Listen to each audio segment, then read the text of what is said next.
ওয়ালাকাদ খালাকনাল ইনসানা ফি আহসানি তাকওয়িম। আল্লাহ রাব্বুল আলামিন বলে দিয়েছে, বান্দারে শুধু আমি তোমাদেরকে সুন্দর করে বানাই নাই, আমি শুধু তোমাদেরকে আমার ইচ্ছে মতো করে বানাইনি, আমি তোমাদেরকে আসমান জমিন চন্দ্র সূর্য যা কিছু আছে সব কিছুর চাইতে সুন্দর করে বানিয়েছে। এখন আল্লাহ রাব্বুল আলামিন আপনাকে আমাকে সুন্দর করে বানিয়ে আল্লাহ বলেছেন, আমি তোমাদের জন্য আমি তোমাদেরকে সুন্দর করে বানিয়েছি, আমি তোমাদেরকে মন মতো করে বানিয়েছি। আর এই মন মতো করে বানানোর পরে আমি আল্লাহ তোমাদের জন্য আমার মন মতো একটা রাস্তা আমি বরাদ্দ করে দিয়েছি। হুজুর, এই মন মতো রাস্তাটাকে আল্লাহ বলেছেন, ইন্না দীনা ইনদাল্লাহিল ইসলাম, Islam is not only a religion but also complete code of life. আল্লাহ মন মতো যে রাস্তাটা, এটা ইসলাম, এই ইসলাম ধর্মের সুশীতল ছায়াতলে আপনি আমি যখন আসবো, আল্লাহ রাব্বুল আলামিন আপনার আমার পরিপূর্ণ পূর্ণাঙ্গ জীবন ব্যবস্থাটা ইসলামের মধ্যে ঢুকিয়ে দিয়েছে। আজকে মানুষ সুদের সাথে যুক্ত, ঘোষের সাথে যুক্ত, মিথ্যা কথার সাথে যুক্ত, পৃথিবীর যত নোংরা কাজ ম্যাক্সিমাম মানুষ এই নোংরা কোনো না কোনো কাজের সাথে যুক্ত। এর একটা মাত্র কারণ, একটা হলো ইসলাম থেকে দূরে চলে যাওয়া, আর একটা হলো বন্ধু পৃথিবীর অনেক বেশি লোভী হওয়া। সূরা আলে ইমরানের 185 নম্বর আয়াতের শেষ অংশে আমার আল্লাহ বলে দিয়েছেন, ওয়ামাল হায়াতুদ দুনিয়া ইল্লা মাতাউল গুরুর। এই পৃথিবীর জীবন, এই দুনিয়ার জীবন একটা ধোঁকা, একটা প্রতারণা। এই দুটো জায়গাকে যদি আপনি অ্যাভয়েড করতে না পারেন, বয়কট করতে না পারেন, আপনার জীবনের সফলতা কখনোই আপনি পাবেন না এবং ফিউচারকে আপনি ব্রাইটনেস করতে পারবেন না। ঠিক কিনা বলেন? এখন এই পাপী মানুষগুলোর জন্য কি করা উচিত? পাপী মানুষগুলোর অবস্থা এত ভয়ানক হবে, এত শোচনীয় হবে। আমার আল্লাহ বলেছেন, বান্দা মরার পরে ধরবো খুবই শক্তভাবে, হিসাব নিব খুব চুকিয়ে চুকিয়ে। ওই যে বললাম একটু আগে, পাপ অন্যায় এত বেশি, আকাশের দিকে তাকিয়ে চাচা লাভ নাই। আল্লাহ যখন খুশি হয় তিনটা কাজ করে। কয়টা? কথা বলে না। আল্লাহ যখন খুশি হয় কয়টা কাজ করে? প্রথমত বন্ধু, যদি আমি আপনাকে বলি বাবা মার কোল জুড়ে তুলে দেন কন্যা সন্তান, আল্লাহ গো যদি তুমি আরো বেশি খুশি হও তখন তুমি কি করো? আল্লাহ বলেছেন, আমি পাঠিয়ে দিই কারো ঘরে মেহমান, কারো বাড়িতে মেহমান। আল্লাহ গো এর পরে যদি তুমি আরো বেশি খুশি হও তখন তুমি কি করো? আল্লাহ রাব্বুল আলামিন বলেছেন, আমি যখন খুশি হই তখন আমি পৃথিবীতে নামিয়ে দিই বৃষ্টি। পৃথিবীর কোনো ডাক্তার, পৃথিবীর কোনো গবেষক, পৃথিবীর কোনো অ্যাস্ট্রোনমার বন্ধ বৃষ্টি ঠেকাতে পারবে না।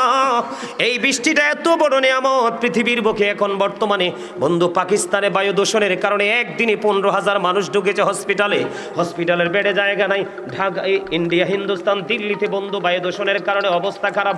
বাংলাদেশের মানুষ এত বেশি ইসলাম বিদ্বেষ শুরু করে দিয়েছে, কোরআন হাদিস বিরোধী আইন, কোরআন হাদিস বিরোধী কর্মকাণ্ড শুরু করে দিয়েছে। সবচেয়ে বড় ঘৃণ্য, সবচেয়ে বড় লজ্জাজনক, সবচেয়ে বড় অপমানজনক বিষয় হলো নবীর আদর্শকে প্রতিনিয়ত কবর দেওয়া হচ্ছে। কথা বলেন না কেন? আপনার উপরে আপনার বাংলাদেশেও বায়ু দূষণ হবে, অপেক্ষায় থাকেন। আর এই বায়ু দূষণকে একেবারে নিশ্চিহ্ন করতে পারে একটা মাত্র নিয়ামত, এটাকে সৃষ্টি মনে করে কিয়ামত। আমি মনে করি বৃষ্টি হলো সৃষ্টির জন্য সবচেয়ে বড় নিয়ামত। এই জন্য বৃষ্টি আসক, আমার মধ্যে কোনো ধরনের কোনো ফিলিংস নাই, আমার মধ্যে কোনো বিচলিত মনোভাব নাই। কারণ আমি জানি হাজার চেষ্টা করার পরেও, কয়দিন আগে সুন্নি বলেন, কওমি বলেন, জামাতি বলেন, লামাজাবি বলেন, হিজবুল্লাহ বলেন, যত দল বলেন, সবাই বন্ধু বৃষ্টির জন্য ইস্তেসকার নামাজ পড়েছে। কথা বলেন না কেন? কিন্তু মালিক তো রাজি হয়নি। মালিক যখনই রাজি হয়েছে, কোন পাগল মালিককে একটা চিঠি দিয়েছে। মালিক উত্তর হিসাবে পৃথিবীতে বৃষ্টি দিয়ে পৃথিবীর মাটি শীতল করে দিয়েছে। আপনারা মনে রাখবেন, বৃষ্টি হলো সৃষ্টির জন্য নিয়ামত। বৃষ্টি না আসলে পৃথিবী শুকিয়ে যাবে, বৃক্ষগুলো মৃত্যু সজ্জায় চলে যাবে, কোনো ফল ফসল উৎপাদিত হবে না। পৃথিবীর মধ্যে শ্রেষ্ঠ হলো আশরাফুল মাখলুকাত, মানুষ। এই মানুষগুলো বাঁচার মতো কোনো উপকরণ থাকবে না। ঠিক কিনা বলেন? আরো জোরে বলেন। আমার কথায় রাগ হন? আমার কথায় যে রাগ করবেন তার মতো হতভাগা কপাল পোড়ার কেউ নাই। কারণ আল্লাহ রাব্বুল আলামিন বলেছেন, join with my dear people, come to my paradise. আল্লাহ রাব্বুল আলামিন বলেছেন, join with my dear people, come to my paradise ফাদখুলি ফি ইবাদি ওয়াদখুলি জান্নাতি। আল্লাহ বলেছেন, আমার প্রিয় হক্কানি আলেম, হক্কানি আল্লাহর ওলিদের সাথে প্রেম করো, তাদের সাথে যুক্ত হও। কাম টু মাই প্যারাডাইস ওয়াদখুলি জান্নাতি, তাদের সাথে আমার জান্নাতে চলে আসো। আপনি আল্লাহর ওলিকে দেখতে না পারলে আল্লাহর কিচ্ছু যায় আসে না। আপনি একজন আল্লাহর ওলিকে ভালো না বাসলে আল্লাহর কিচ্ছু যায় আসে না। আল্লাহ বলেছেন, পৃথিবীতে আমি যত মানুষ পাঠিয়েছি এর মধ্যে আমি আল্লাহকে যদি সত্যিকারের ভালোবাসা, সত্যিকারের ভয় যদি কেউ করে তাহলে তারা হলো আলেমরা। দলিল হলো ইন্নামা ইয়াখশাল্লাহ মিন ইবাদিহিল উলামা। আওয়াজ তুলে বলেন না সুবহানাল্লাহ। আরে আরো জোরে। এই মুরব্বী মানুষগুলো, আরে এই পাগলটাও গেছে, আমারে যাই হেনে দাওয়াত দিয়েছে, বুঝছেন নি? তো আমি আইসি সুন্দর করে আপনাদের কাছে কিছু আলোচনা শোনাবো, আপনারা বিরক্ত হয়েন না। আমার আবার এলোমেলো কথা বলার অভ্যাস নাই, আমি আমার ধারাবাহিকভাবে আলোচনাটা চালিয়ে যেতে চাই। রাজি আছেন নি? আরো জোরে। কথাও বলতে পারেন না। এই জবান কি দিয়েছে আল্লাহ? বোট বাদাম খাওয়ার জন্য? ওই চাচা বসে বসে পান খায়, পান খাওয়ার জন্য? কি জন্য দিছে? আল্লাহ বলে জবান দিছে। আল্লাহ বলেছেন, remember me then I will remember you. আল্লাহ বলেছেন, ফাযকুরুনি আযকুরুকুম। আল্লাহ বলেছেন, তোমরা আমাকে স্মরণ করো, আমি তোমাদেরকে স্মরণ করব। স্মরণ হলো বাংলা শব্দ, ইংলিশে বলা হয় এটাকে রিমেম্বার, আর আরবিতে বলা হয় জিকির। সুবহানাল্লাহ বলেন না? আরে আরো জোরে। সুবহানাল্লাহ ওয়ালহামদুলিল্লাহ লা ইলাহা ইল্লাল্লাহ। সুবহানাল্লাহ ওয়ালহামদুলিল্লাহ লা ইলাহা ইল্লাল্লাহ। লা ইলাহা ইল্লাল্লাহ ও লা ইলাহা ইল্লাল্লাহ। আরশে কুরসি লৌহ কলম সৃষ্টি জাহান ওসিলা। আরশে কুরসি লৌহ কলম সৃষ্টি জাহান ওসিলা। নিচে আল্লাহ খুশি হইয়া নাম রাখিলেন হাবিবুল্লাহ। সুবহানাল্লাহ।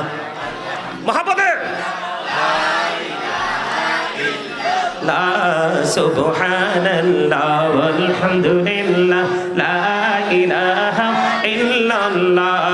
লা ইলাহা ইল্লাল্লাহ লা ইলাহা ইল্লাল্লাহ। নামের সাথে নাম মিশাইয়া যারে আল্লাহ পাঠাইলা। নিজে আল্লাহ দুস্ত বলে তাহার প্রেমে মজিলা।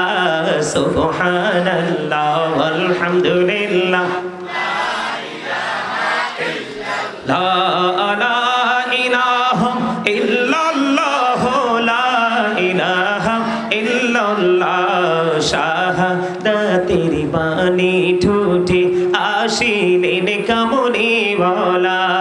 মক্কাতে ফুটিল রবি নূরে মিন্ন রে আলা।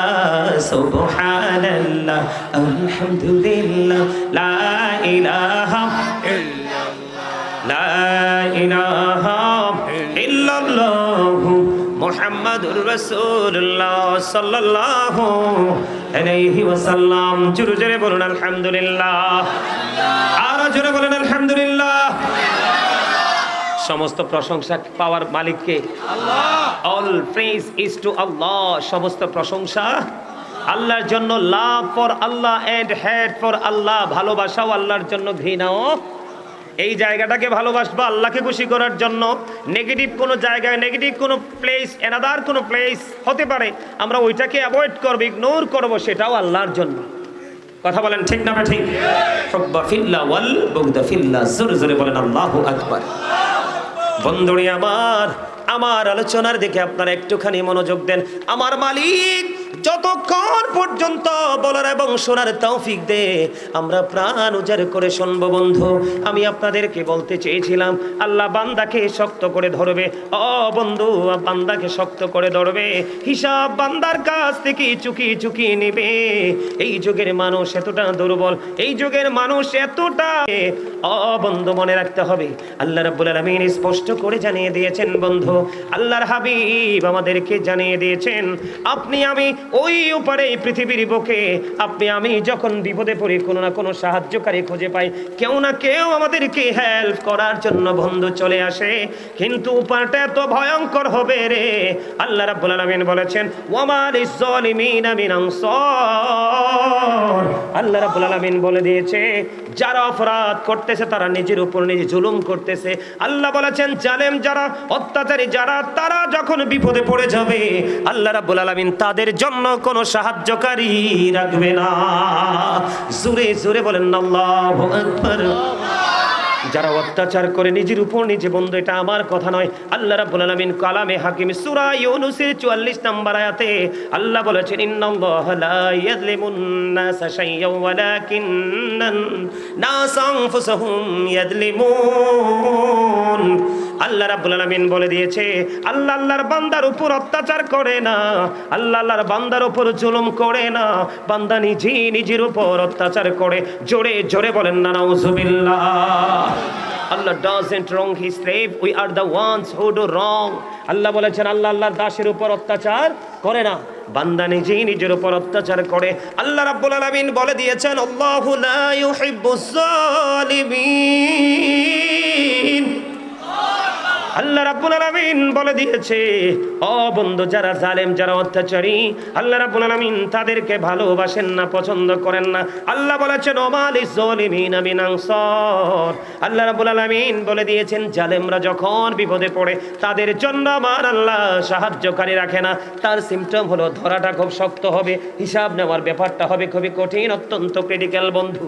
এর পরের খবর হলো গো ও চান্দিনা মধ্যম তলার মানুষ, হৃদয়ের জানালা খুলে বন্ধু শোনো, আল্লাহ রাব্বুল আলামিন বলে দিয়েছেন লা ইয়ামুতু, people will not die, that day, সেদিন মানুষ মরতে পারবে না।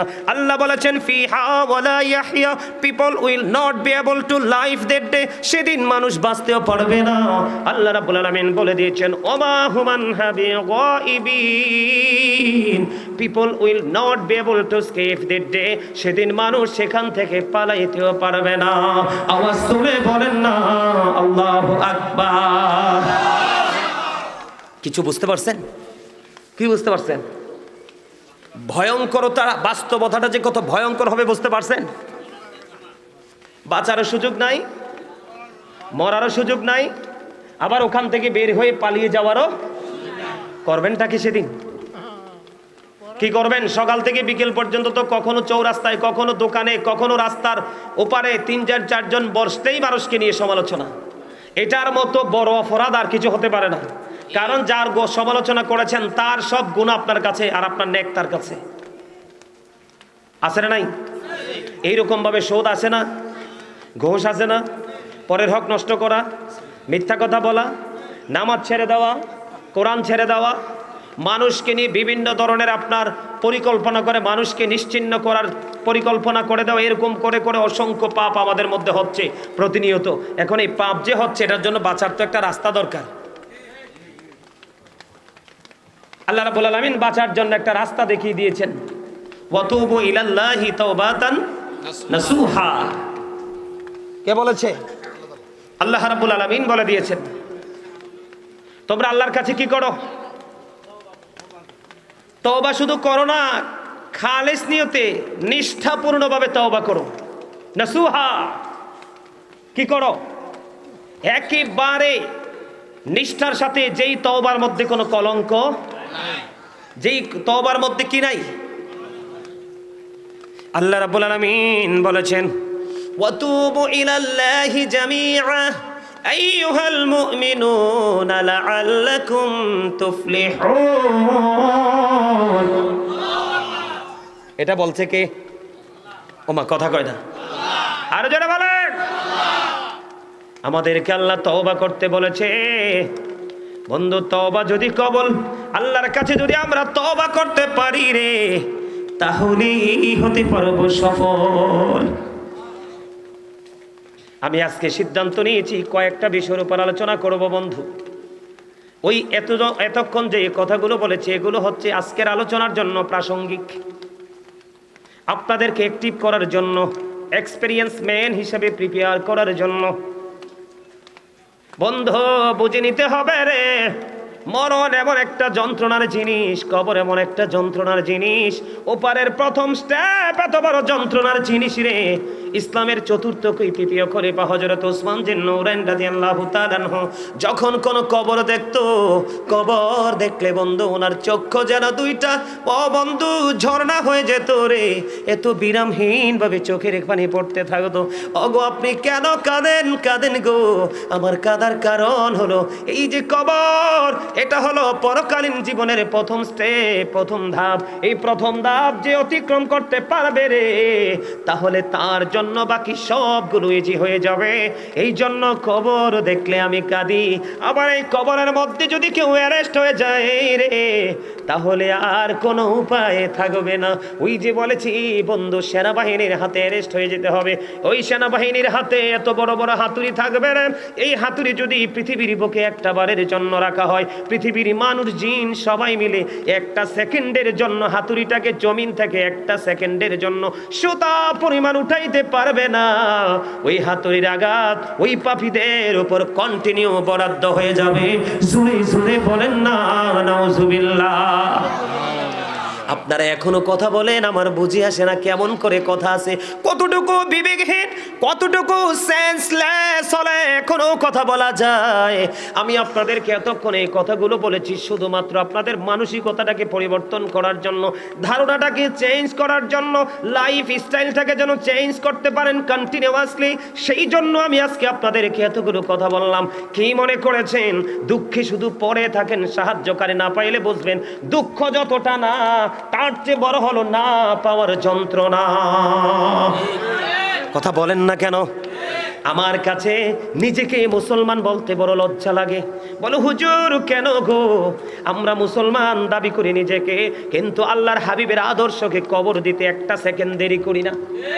কথা বলেন না কেন? আমি আজকে ওয়াল্লাহি আল্লাহর কসম করে বলে গেলাম, এই চান্দিনা মধ্যম তলার মানুষ রে, ও চান্দিনা মধ্যম তলার আমার ভাই, আমার বাবারা, আমার মা গো, ও মা, ও বোনেরা, হৃদয় খুলে একটুখানি শোনো। যেদিন তোমার জীবন থেকে আল্লাহর হাবিব সরকারে দো জাহাঁ ইমামুল মুরসালিন রাহমাতাল লিল আলামিন সিরাজুম মুনীরা নবী, উজ্জ্বল প্রদীপ নবী যেদিন তোমার জীবন থেকে ডিলিট হয়ে যাবে, সেই দিন তুমি আর মুসলমান থাকবে না। সেই দিন তোমার সাহায্যকারী আর কেউ থাকবে না। আল্লাহ বলেছেন হাবিব, আমি আমার বান্দাগুলোকে পৃথিবীতে পাঠিয়েছি আপনার মাধ্যমে, তাদের জীবনের প্রত্যেকটা কর্ম আমি গ্রহণ করব আপনার মাধ্যমে। যেদিন আমি দেখব তাদের কলিজা থেকে আপনি চলে গেছেন হাবিব গো, সেদিন থেকে তাদের আর কোনো দায় দায়িত্ব আমি আল্লাহর নাই। আমি আজকে আলোচনা করার জন্য এসেছি, আমি আলোচনা করার মানুষ বন্ধু। আমি অন্যান্য আমাদের দেশে অনেক বক্তা আছে, রং ঢং তামাশা গল্প গুজব করে সময় নষ্ট করে, সেই চিন্তা আমার মধ্যে নাই। তার কারণ হলো আমার জীবনের সময় খুবই অল্প, আমার কাজ অনেক বাকি। কারণ একবার চলে গেলে আর ফিরে আসার কোনো সুযোগ নাই। একবার যদি দুই চোখের পাতায় এক হয়ে যায় রে, আর পৃথিবীর কোনো মানুষ তোমার কোনো খবর রাখবে না, তোমার জন্য দোয়া করবে না, তোমার জন্য মাগফিরাত কামনা করবে না, তোমার জন্য কখনো মালিকের দরবারে দুটো হাত তুলবে না। এই পৃথিবীর মানুষ এত বেশি স্বার্থপর বন্ধু। এই জন্য আমি প্রায় সময় বলি, পদ্মা মেঘনা যমুনার তীরে কত ঢেউ চলে যায়, আসে না তো ফিরে। বলেন পদ্মা মেঘনা যমুনার তীরে কত ঢেউ চলে যায়, আসে না তো ফিরে। আমিও চলে যাব এমনি করে, বলেন আমিও চলে যাব এমনি করে, আসবো না কভু ফিরে।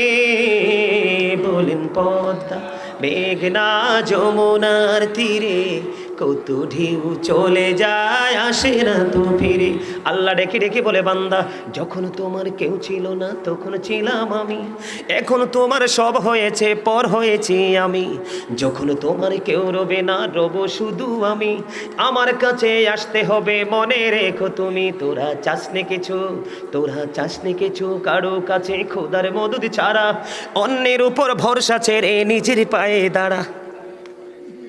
ও চান্দিনা মধ্যম তলার মানুষ, অন্যের উপর ভর করা ছেড়ে দাও, নিজের উপর নিজের পায়ে নিজে দাঁড়িয়ে ভর করে দাঁড়াতে শেখো। কারণ তুমি চলে যাওয়ার পরে কেউ নাই এই পৃথিবীতে রে। এখন বন্ধু, আপন স্বজনের জন্য খাবানো যায় না, আপন স্বজনের জন্য দোয়া করানো যায় না। কিছু মৌলবি বের হয়েছে বেদাত ফতুয়া দেয়। আপনি মনে রাখবেন, আপনার ছেলেকে যদি নাও পারে আপনার নাতিকে খাওয়ানো থেকে কবর থেকে দূরে সরাই দিবে তারা। আছে না নাই? আল্লাহর হাবিব বন্ধু একবার স্পষ্ট করে বলছি, একবার ইনশিওর করে বলছি, কাউকে মিন করে নয়, এটা হলো ইসলামের একটা বড় অবক্ষয়। আমার নবী বলেছেন আল্লাহর কাছে সবচেয়ে প্রিয় হলো দুইটা কাজ। একটা হলো মুসলমানকে দেখা মাত্রই তুমি সালাম দিয়ে দিবা, পরিচিত হোক বা অপরিচিত হোক। আর দ্বিতীয়ত হলো রে, মানুষকে পেট ভরিয়ে তুমি খাইয়ে দাও, এটা হলো আমার আল্লাহর কাছে বেশি পছন্দের। জোরে জোরে বলুন না সুবহানাল্লাহ।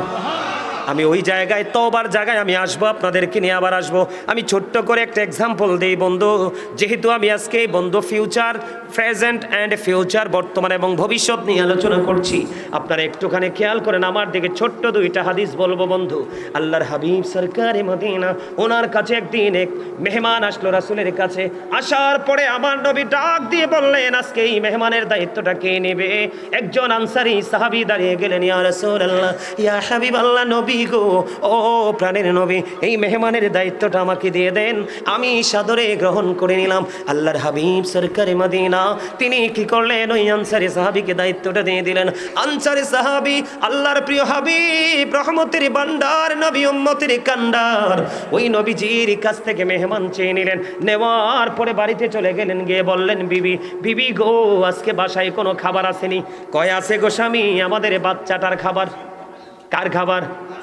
খেয়াল করবেন গভীর মন দিয়ে বন্ধু, আমাদের বাচ্চাটার খাবার আছে। বিবিকে বললেন ওই আনসারী সাহাবী, বিবি বাচ্চাটাকে তুমি ঘুম পাড়াই দাও, সন্ধ্যা যখন হবে প্রদীপটা নিভিয়ে দিও, প্রদীপ নিভিয়ে দিয়ে তুমি খাইয়ে ঘুম পাড়াই দিও। আমি আমার রাসূলের কাছ থেকে আজকে একজন মেহমান নিয়ে এসেছি, তাকে আপ্যায়ন আজকে আমাকে করতে হবে বন্ধু। যেমন বিবিকে অর্ডার দিলেন, বিবি তেমন ভাবে বন্ধু কাজটা করে নিলেন। কাজটা করার পরে এবার কি করলেন, কাজ যখন শেষ হলো, রাত হয়ে গেল, সকাল যখন হলো, আনসারী সাহাবী নবীজির হুজরা মোবারকের দিকে যায়। আমার নবীজি ওই সাহাবীর চেহারা দেখি শুধু মুস্কি মুস্কি হাসে। সাহাবী ডেকে বললেন, ইয়া রাসূলুল্লাহ, ইয়া হাবিবাল্লাহ, নবী গো, ও প্রাণের নবী, আপনার এত সুন্দর মিষ্টি হাসির কারণ কি? এবার আমার নবীজি বললেন, সাহাবারে, তুমি গতকালকে যে আচরণ করেছো ওই মেহমানের সাথে, আমার আল্লাহ তোমার প্রতি সন্তুষ্ট হয়েছে, এই খবর আমি নবী পেয়ে গেছি, সেই জন্য তোমাকে দেখে আমি হেসে দিয়েছি। জোরে জোরে বলেন না সুবহানাল্লাহ। বন্ধুরে আমার, কেন বললাম, আপনাদের আমলটাকে যেন আপনারা টেকসই করতে পারেন, আপনাদের নেকের পাল্লা যেন আপনারা ভারী করতে পারবেন। মানুষকে খাওয়াবেন সওয়াবের কাজ, সালাম দিবেন সওয়াবের কাজ, বিপদে পড়লে কাউকে উদ্ধার করার জন্য যাবেন সওয়াবের কাজ, জানাজায় নামাজ, মানুষ মারা গেলে জানাজায় যাবেন সওয়াবের কাজ, এমনি করে করে বন্ধু মানুষ অসুস্থ হলে দেখতে যাবেন, এটাও সওয়াবের কাজ। এখন একটা কাজ থেকে আমরা বেশি দূরে থাকি বন্ধুরে আমার। আপনার আমার প্রাণের নবী বলেছেন, কোন অসুস্থ মানুষ যখন একটা মানুষ দেখতে যায়, সে যতক্ষণ না পর্যন্ত তার ঘরে ফিরে না আসে, ততক্ষণ যেন সে জান্নাতি ফল কুড়াইতে থাকলো। জোরে জোরে সুবহানাল্লাহ। বন্ধুরে আমার, আমি আপনাদেরকে আরেকটা মজার খবর দেই। হযরতে আবু হুরায়রা রাদিয়াল্লাহু তাআলা আনহুর জীবনী থেকে। হযরতে আবু হুরায়রা রাদিয়াল্লাহু তাআলা এমন একজন রাবী ছিলেন, অনেক বেশি হাদিস রাসূল থেকে বর্ণনা করেছেন। হযরতে আবু হুরায়রা এমন অবস্থা হয়ে গেল বন্ধু, খাবার খাওয়ার মতো কিছু নেই। তিনি একদিন কি করলেন, পেটের ক্ষুধায় রাস্তায় বের হয়ে আসলেন। যখনই তিনি রাস্তায় বের হয়ে আসলেন, আপনার আবার প্রাণের নবী তার এই দৃশ্য দেখে হাসতেছেন আর আবু হুরায়রাকে ডাকছেন, আমার সঙ্গে আসো। সুবহানাল্লাহ বলেন না। আমার নবীজি বললেন, আমার সঙ্গে আসো। এবার আবু হুরায়রা রাদিয়াল্লাহু তাআলা আনহু আপনার আমার প্রাণের নবীর সঙ্গে সঙ্গে হাঁটতে শুরু করলেন। হাঁটতে হাঁটতে হাঁটতে হাঁটতে হাঁটতে হাঁটতে যাওয়ার পরে নবীজি ওনার গন্তব্যে চলে গেলেন, বাড়ি পৌঁছালেন। যাওয়ার পরে বিবিকে প্রশ্ন করলেন, বিবি গো, ঘরে কোনো খাবারের কোনো কিছু আছে কিনা? ইয়া রাসূলুল্লাহ, ইয়া হাবিবাল্লাহ, ঘরে একটুখানি দুধ আছে, এক পেয়ালা দুধ হাদিয়ে এসেছে। আমার নবীজি যখন এই দুধের খবর পাইলেন, খেয়াল করবেন, আমার নবীজি নবীজি যখন এই দুধের পেয়ালা পাইলেন, খবর পাইলেন, আবু হুরায়রাকে ডাক দিয়ে বললেন, রে আবু হুরায়রা, তুমি সুফাবাসীদেরকে ডেকে নিয়ে আসো। আবু হুরায়রা মনে মনে চিন্তা করে, ও নবী গো, ও প্রাণের নবী, মনে মনে চিন্তা করতেছে আর বলতেছে, ইয়া রাসূলুল্লাহ, আমার তো পেটে অনেক খিদা, আমি তোকে শেষ করতে পারবো না, আমারই তো হবে না। আপনি বলতেছেন কি করতে? সুফাবাসীদেরকে ডেকে নিয়ে আসতে। ওনার মনের চিন্তা, যা হোক নবীজি বলেছে সুফাবাসীদেরকে বন্ধু ডেকে নিয়ে আসলেন। আস্তে আস্তে আস্তে আস্তে সুফাবাসীরা আসলো, এক এক করে নবীজি দুধ খাওয়াইতে সর্বশেষে আবু হুরায়রা রাদিয়াল্লাহু তাআলা আনহুকে আপনার আমার প্রাণের নবী বললেন, রে আবু হুরায়রা, তুমি দুধ পান করো।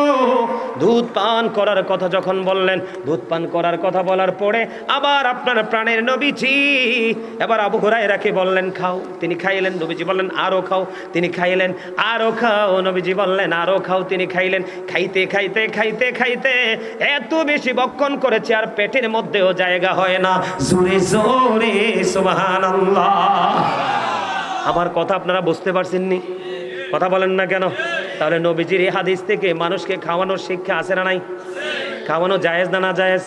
বন্ধু, আমি আপনাকে বলি, এগুলো হচ্ছে কিয়ামতের আলামত। পৃথিবী একটা সময়ে সংকুচিত হয়ে যাবে, দিনের শিক্ষা থেকে মানুষ দূরে যাবে, মানুষ একটা পর্যায়ে কোণঠাসা হয়ে যাবে, ইসলাম বিরোধী কর্মকাণ্ড শুরু করে দিবে, আর তখনই মানুষের উপর ঘন ঘন গজব আসতে থাকবে।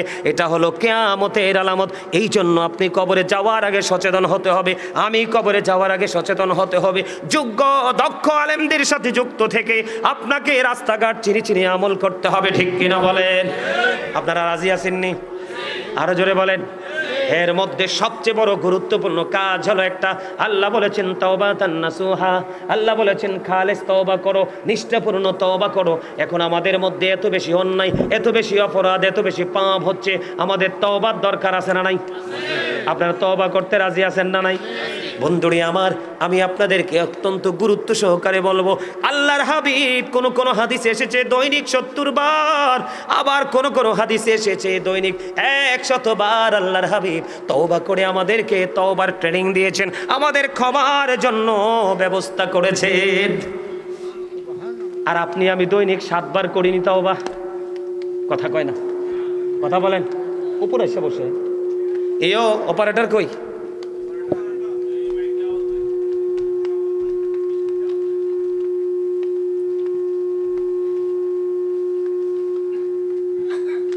কথা বলেন। আপনি আমি দৈনিক 7 বার করিনি। আমার কথা কয় না? আপনারা কি রাত কি বেশি হয়ে গেছে? আমি উঠছি মাত্র 1 ঘন্টা হইছে, মাত্র 1 ঘন্টা। অনেক ওয়াজ বাকি রয়েছে আমার। ও তোমারই তো খুঁজতেছি আমি মনে মনে, আমি কই লোকটা কই। মাশাল্লাহ, ও গেছিল আমার দাওয়াত দেওয়ার জন্য। আলহামদুলিল্লাহ বলেন। আরো জোরে, আর একটু মহাব্বতে। জোর তো আসে না। কো খাবারে লবণ না দিলে খাইতে পারবেন? কেন? মজা হবে না? এই তো চমৎকার। খাবারে লবণ না দিলে যেমনি খাবার মজা হয় না, ঠিক তেমনি ভাবে কলিজায় প্রেম না থাকলে আমলও মজা লাগে না। বুঝে নিতে হবে, আপনি আমল করার আগে আমলটা কতটা মজার সেটা আগে জানতে হবে, আর জানতে হলে দরকার ওই আমলের প্রতি আপনার প্রেম। আজকের এই মাহফিলটা কতটা যে গুরুত্বপূর্ণ একটা মজলিস, কত বড় গুরুত্বপূর্ণ একটা জলসা, আমরা যদি সেটা জানতে পারতাম তাহলে আমাদের মধ্যে আজকে লটারির মাধ্যমে আগে বসার প্রতিযোগিতা চলতো। কথা বলেন। কিছু বলবেন?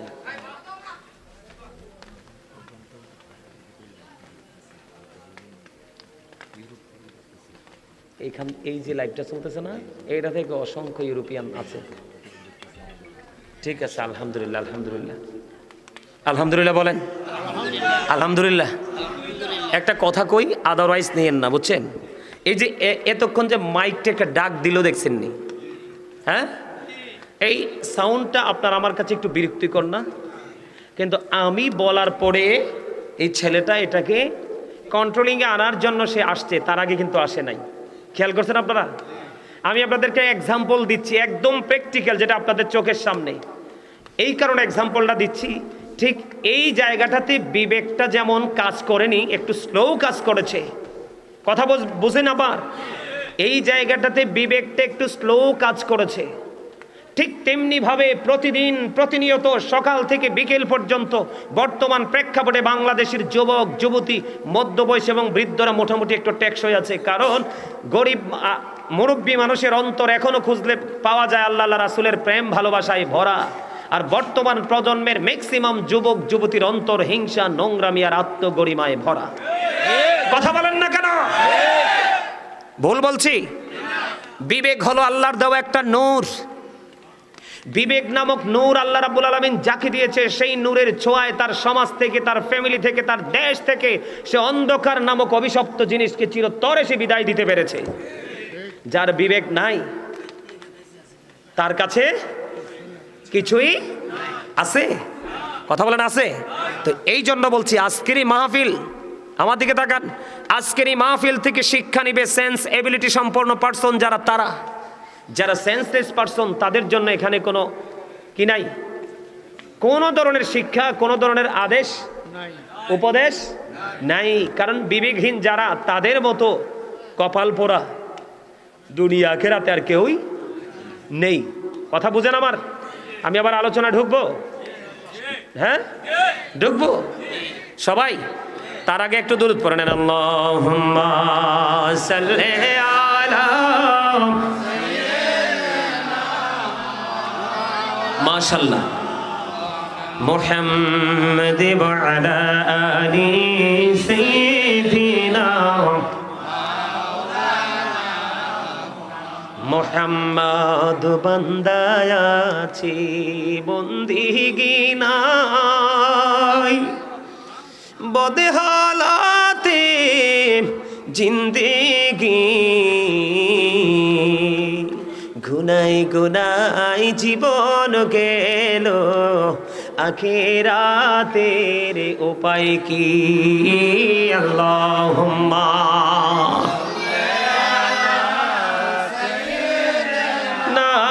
মাওলানা মুহাম্মদ ওয়া আলা আলি সাইয়্যিদিনা মাওলানা মুহাম্মদ। কাফনের কাপড় পরতে হবে, পরনের কাপড় থাকবে না।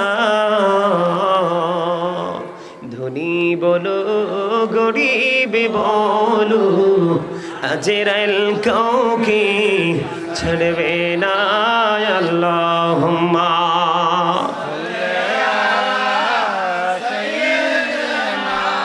মাওলানা মুহাম্মদ ওয়া আলা আলি সাইয়্যিদিনা মুহাম্মদ। মাটির নিচে বাড়ি মোদের, ওই মাটির নিচে মোদের ঘর। এই দুনিয়ার আপন যারা সবাই হবে মোদের পর। আল্লাহুম্মা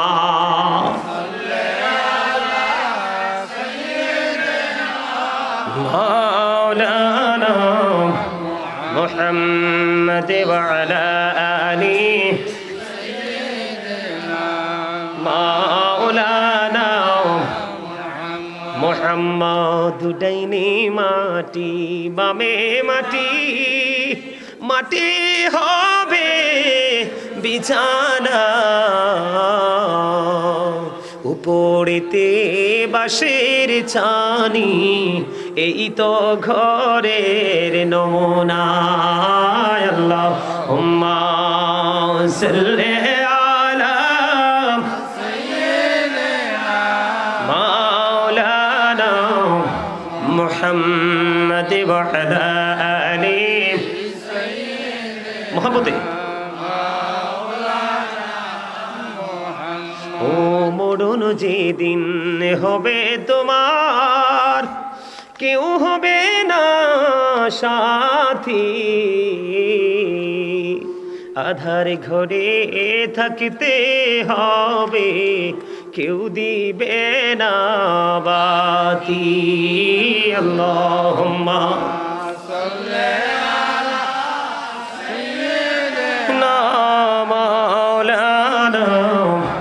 মুহাম্মাদ ওয়া আলা আলি মাওলানা মুহাম্মদ। জোরে জোরে বলেন আলহামদুলিল্লাহ।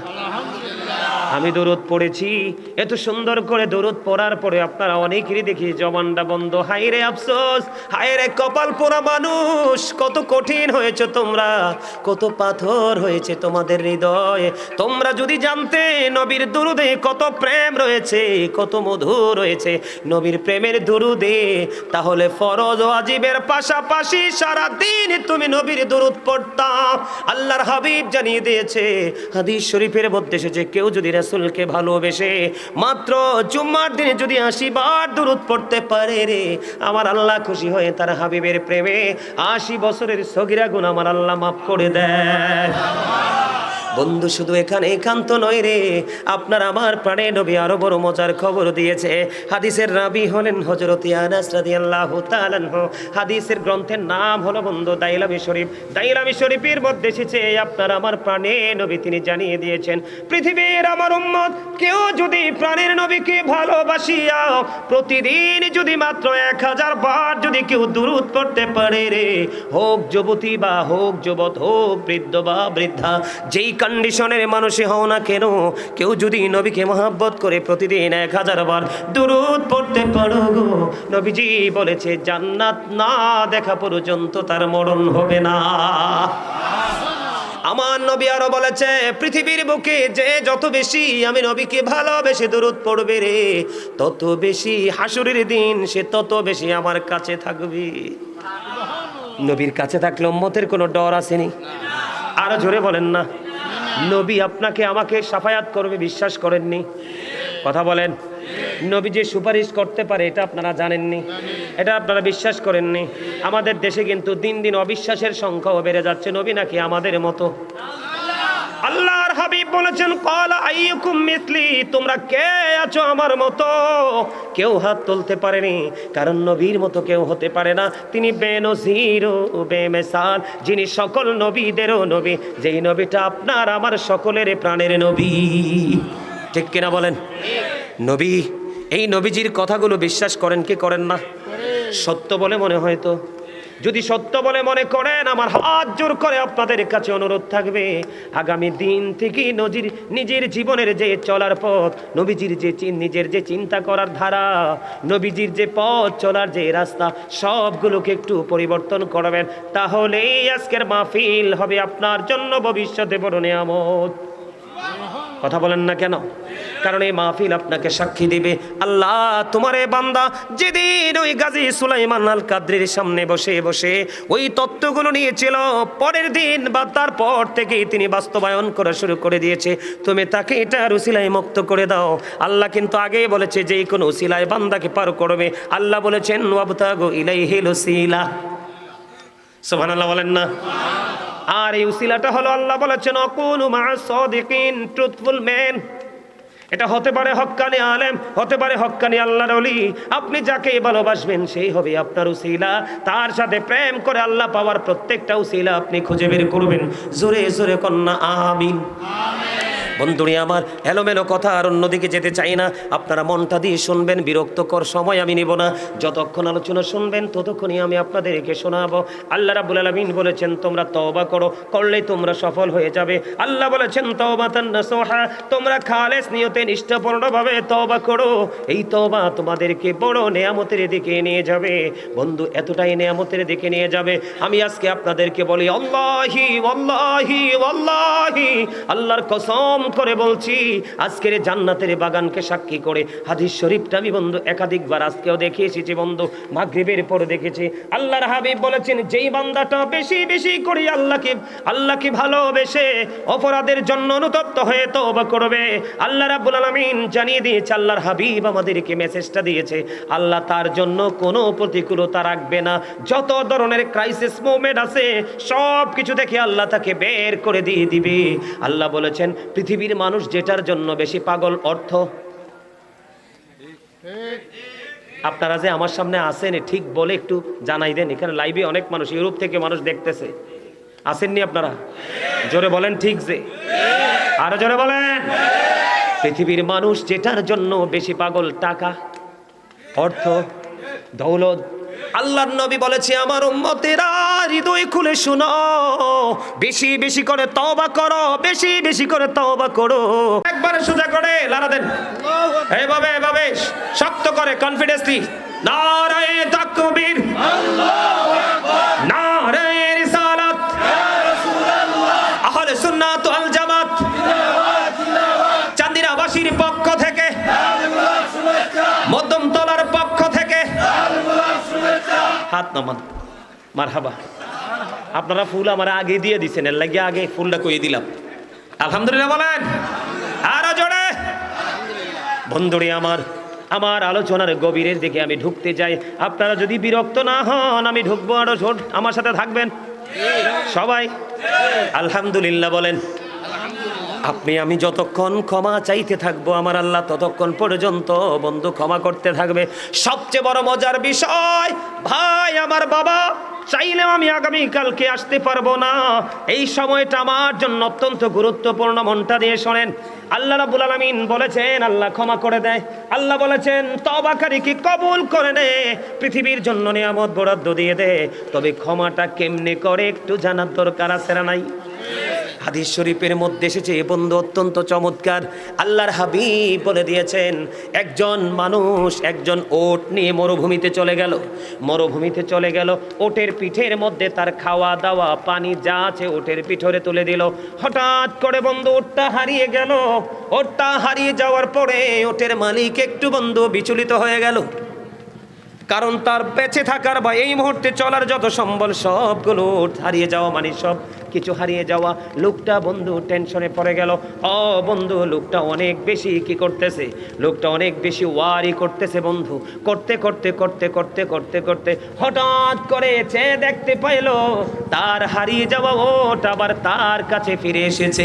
জোরে জোরে বলেন না সুবহানাল্লাহ। একটু আগে মানুষটা ওটের পিঠে সবকিছু ছিল, সবকিছু হারিয়ে ফেলেছে। যখন বন্ধু ওটটাকে ফিরে পাইলেন, তার সবকিছু ফিরিয়ে পাইল। পাওয়ার পরে এবার বন্ধু ওটের মালিক এত বেশি খুশি হয়েছে, সে ওটের মালিক খুশি হয়ে বলে আল্লাহ তুমি আমার বান্দা, আমি তোমার রব। ওয়াজ বোঝে নাই তো? এই যে আমার দুনো দাদাই বুঝে ফেলছে, ওনারাও বুঝে ফেলছে। আপনারা বুঝতে পারছেন নি দোয়া কি রাইট হয়েছে না রং হয়েছে? কেন হয়েছে জানেননি? এই thank you very much, absolutely right answer.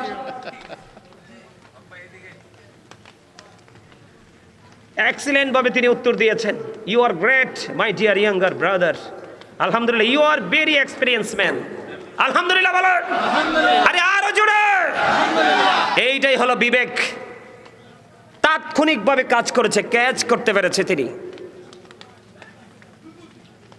হাদিস শরীফের মধ্যে এসেছে আল্লাহর হাবিব বলেছে একটু আগে যেই মানুষটা উটটা হারিয়ে ফেললো, উটের পিঠে তার সব কিছু ছিল, হারিয়ে সে বিচলিত হয়ে গেল। যখন ওটটা ফিরে পেল তার চেয়েও বেশি খুশি হয়ে গেল। খুশি হয়ে সঙ্গে সঙ্গে বলল আল্লাহ তুমি আমার বান্দা, আমি তোমার রব। এত বেশি খুশি হয়েছিল সেদিন এই হারিয়ে যাওয়া ওটকে ফিরে পেয়ে। আমার নবীজি বলেছে উম্মত তোমরা যখন তওবা করো, অপরাধ করার পরে যখন তোমরা ক্ষমা চাও, আল্লাহ রাব্বুল আলামিন এর মধ্যে বন্ধু দ্বিতীয় যে ব্যক্তিটা তার কর্মটা আমি তাকওয়া বুঝাচ্ছি, আপনারা বুঝেননি আমার কথা? মানে তাকওয়াটা কি বন্ধুরে আমার? দ্বিতীয় যে ব্যক্তিটা তার একটা চাচাতো বোন ছিল, বুখারী শরীফের হাদিস। সেই চাচাতো বোনটাকে খুব ভালোবাসতো, হাজার চেষ্টা করেছে বোনটাকে কাছে পাওয়ার জন্য। বুঝিনে তো যুবক যুবতী একত্রিত হলে ফিজিক্যাল মেলামেশাটা তাদের মধ্যে একটা বড় বিষয়। এখন এই যুবকটা বারবার তাকে বন্ধু বাহানা দেয়, তাকে কাছে পেতে চায়, কিন্তু কোনোভাবে মেয়েটা রাজি হয় না, এবং রাজি হলেও সেই পরিবেশ হয় না। একটা সময় হাদিস শরীফের মধ্যে এসেছে তৎকালীন সময়ে বন্ধু দুর্ভিক্ষ শুরু হয়েছিল। এই দুর্ভিক্ষের সুযোগ পেয়ে ওই যে 2 নাম্বার লোক 3 জনের মধ্যে তার চাচাতো বোনকে 200 দিরহাম দিয়েছিলেন। 200 দিরহাম দিয়ে বিনিময়ে তাকে কাছে পেতে চেয়েছিলেন। বন্ধু যখন এই 200 দিরহাম এটা পাইল, পাওয়ার পরে ওই দুই নাম্বার ব্যক্তিটা মেয়েটার এত কাছাকাছি চলে গেল। ও বন্ধু, ছেলেটা যখন মেয়েটার একেবারেই কাছাকাছি চলে গেল, যাওয়ার পরে মেয়েটা একটা ডাক দিয়ে বলল, তুমি আমাকে টাচ করো না, তুমি আমাকে স্পর্শ করো না। কেন কেন তোমাকে আমি তোমাকে কেন স্পর্শ করব না? কই কেন করবা না? তুমি কি বোঝো না? তুমি এই জন্য আমাকে টাচ করবা না? আমার কিন্তু বিয়ে হবে, আমার কিন্তু আল্লাহ রাব্বুল আলামিন আমার জন্য আমার প্রিয় একজন স্বামী বরাদ্দ করে রেখেছে। আমার যৌবন, আমার ইজ্জত, আমার সব কিছু আমার স্বামীর জন্য আমার মজুত রাখতে হবে। তুমি আমার ইজ্জত হরণ করে নিও না। এই কথাটা বলতে দেরি বন্ধু, কতটা আল্লাহ প্রেমিক, কতটা আল্লাহওয়ালা যুবক সঙ্গে সঙ্গে এসে মেয়েটাকে ছেড়ে দূরে চলে আসলো। মেয়েটাকে আর টাচ করলো না। এবং হাদিস শরীফের মধ্যে এসেছে 200 দিরহাম দিয়েছিলেন, এই 200 দিরহামের ঋণ পর্যন্ত সে মাফ করে দিয়েছে, দাবি ছেড়ে দিয়েছে। ওই ছেলেটা আজকে কেউ জানে না পৃথিবীর ওই পাথরের বিপদের মধ্যে পড়ে আছে। আল্লাহ রাব্বুল আলামিনকে দরখাস্ত করে দিলেন, মালিক ওই দিন আমি চাইলে মেয়েটার ইজ্জত লুটে নিতে পারতাম, আমি একমাত্র তোমাকে ভয় করে, তোমাকে ভালোবেসে তোমার দরজায় আমাকে হিসাব দিতে হবে, এই চিন্তা করে আমি ওই মেয়েটাকে টাচ করিনি। তোমাকে পাওয়ার আশায় আমি ওই দিন ধরে চলে এসেছিলাম। ওই দিনের আমলটা যদি তুমি কবুল করে থাকো দয়াল, দয়াল রে, তুমি আজকে আমাকে পাথরের বিপদ থেকে উদ্ধার করো। বন্ধু, যখন এই ছেলেটা দোয়া যখন শেষ করে ফেললো, চাইয়া দেখে পাথরটা দরজা থেকে সরে গেছে। জোরে জোরে বলেন না সুবহানাল্লাহ। এটার নাম হলো তাকওয়া। এই তাকওয়া এবং এইভাবে আপনি আমার জীবনে যত অন্যায় করেছি আল্লাহর কাছে ক্ষমা চাইবো। আবারও বলছি বন্ধু, বিরক্ত হইও না। চাইলেও আমি কালকে আবার আসতে পারবো না, অনেক ব্যস্ত মানুষ আমি আপনাদেরকে বলে দিতে চাই, পুনরায় আবার ওই আলোচনায় যেতে চাই। এই যে এটার মতো তওবাটাও একটা তাকওয়া। তওবাটাও কি বড় একটা তাকওয়া। আমার এই জামাটা কিন্তু অত্যন্ত গ্লেজি, দেখেননি? এখন আমি কিচ্ছু মনে করবো না, আপনাদেরকে এক্সাম্পল স্বরূপ যদি দেই, আপনাদেরকে বললে মাইন্ড করতে পারেন, আমি মাইন্ড করব না। এখান থেকে কেউ যদি এনে, বন্ধুরে আমার এই জামাটার মধ্যে একটু কাদা লাগাই দে, এটা গ্লেজ নষ্ট হবে না? যেইটুকু পরিমাণে কাদা লাগবে সেইটুকু পরিমাণ ময়লা হয়ে যাবে। আমার নবীজি যে এভাবে বুঝিয়েছেন আমাদেরকে, আমি যেইভাবে বুঝেছি আপনাদেরকে এভাবে বোঝাই।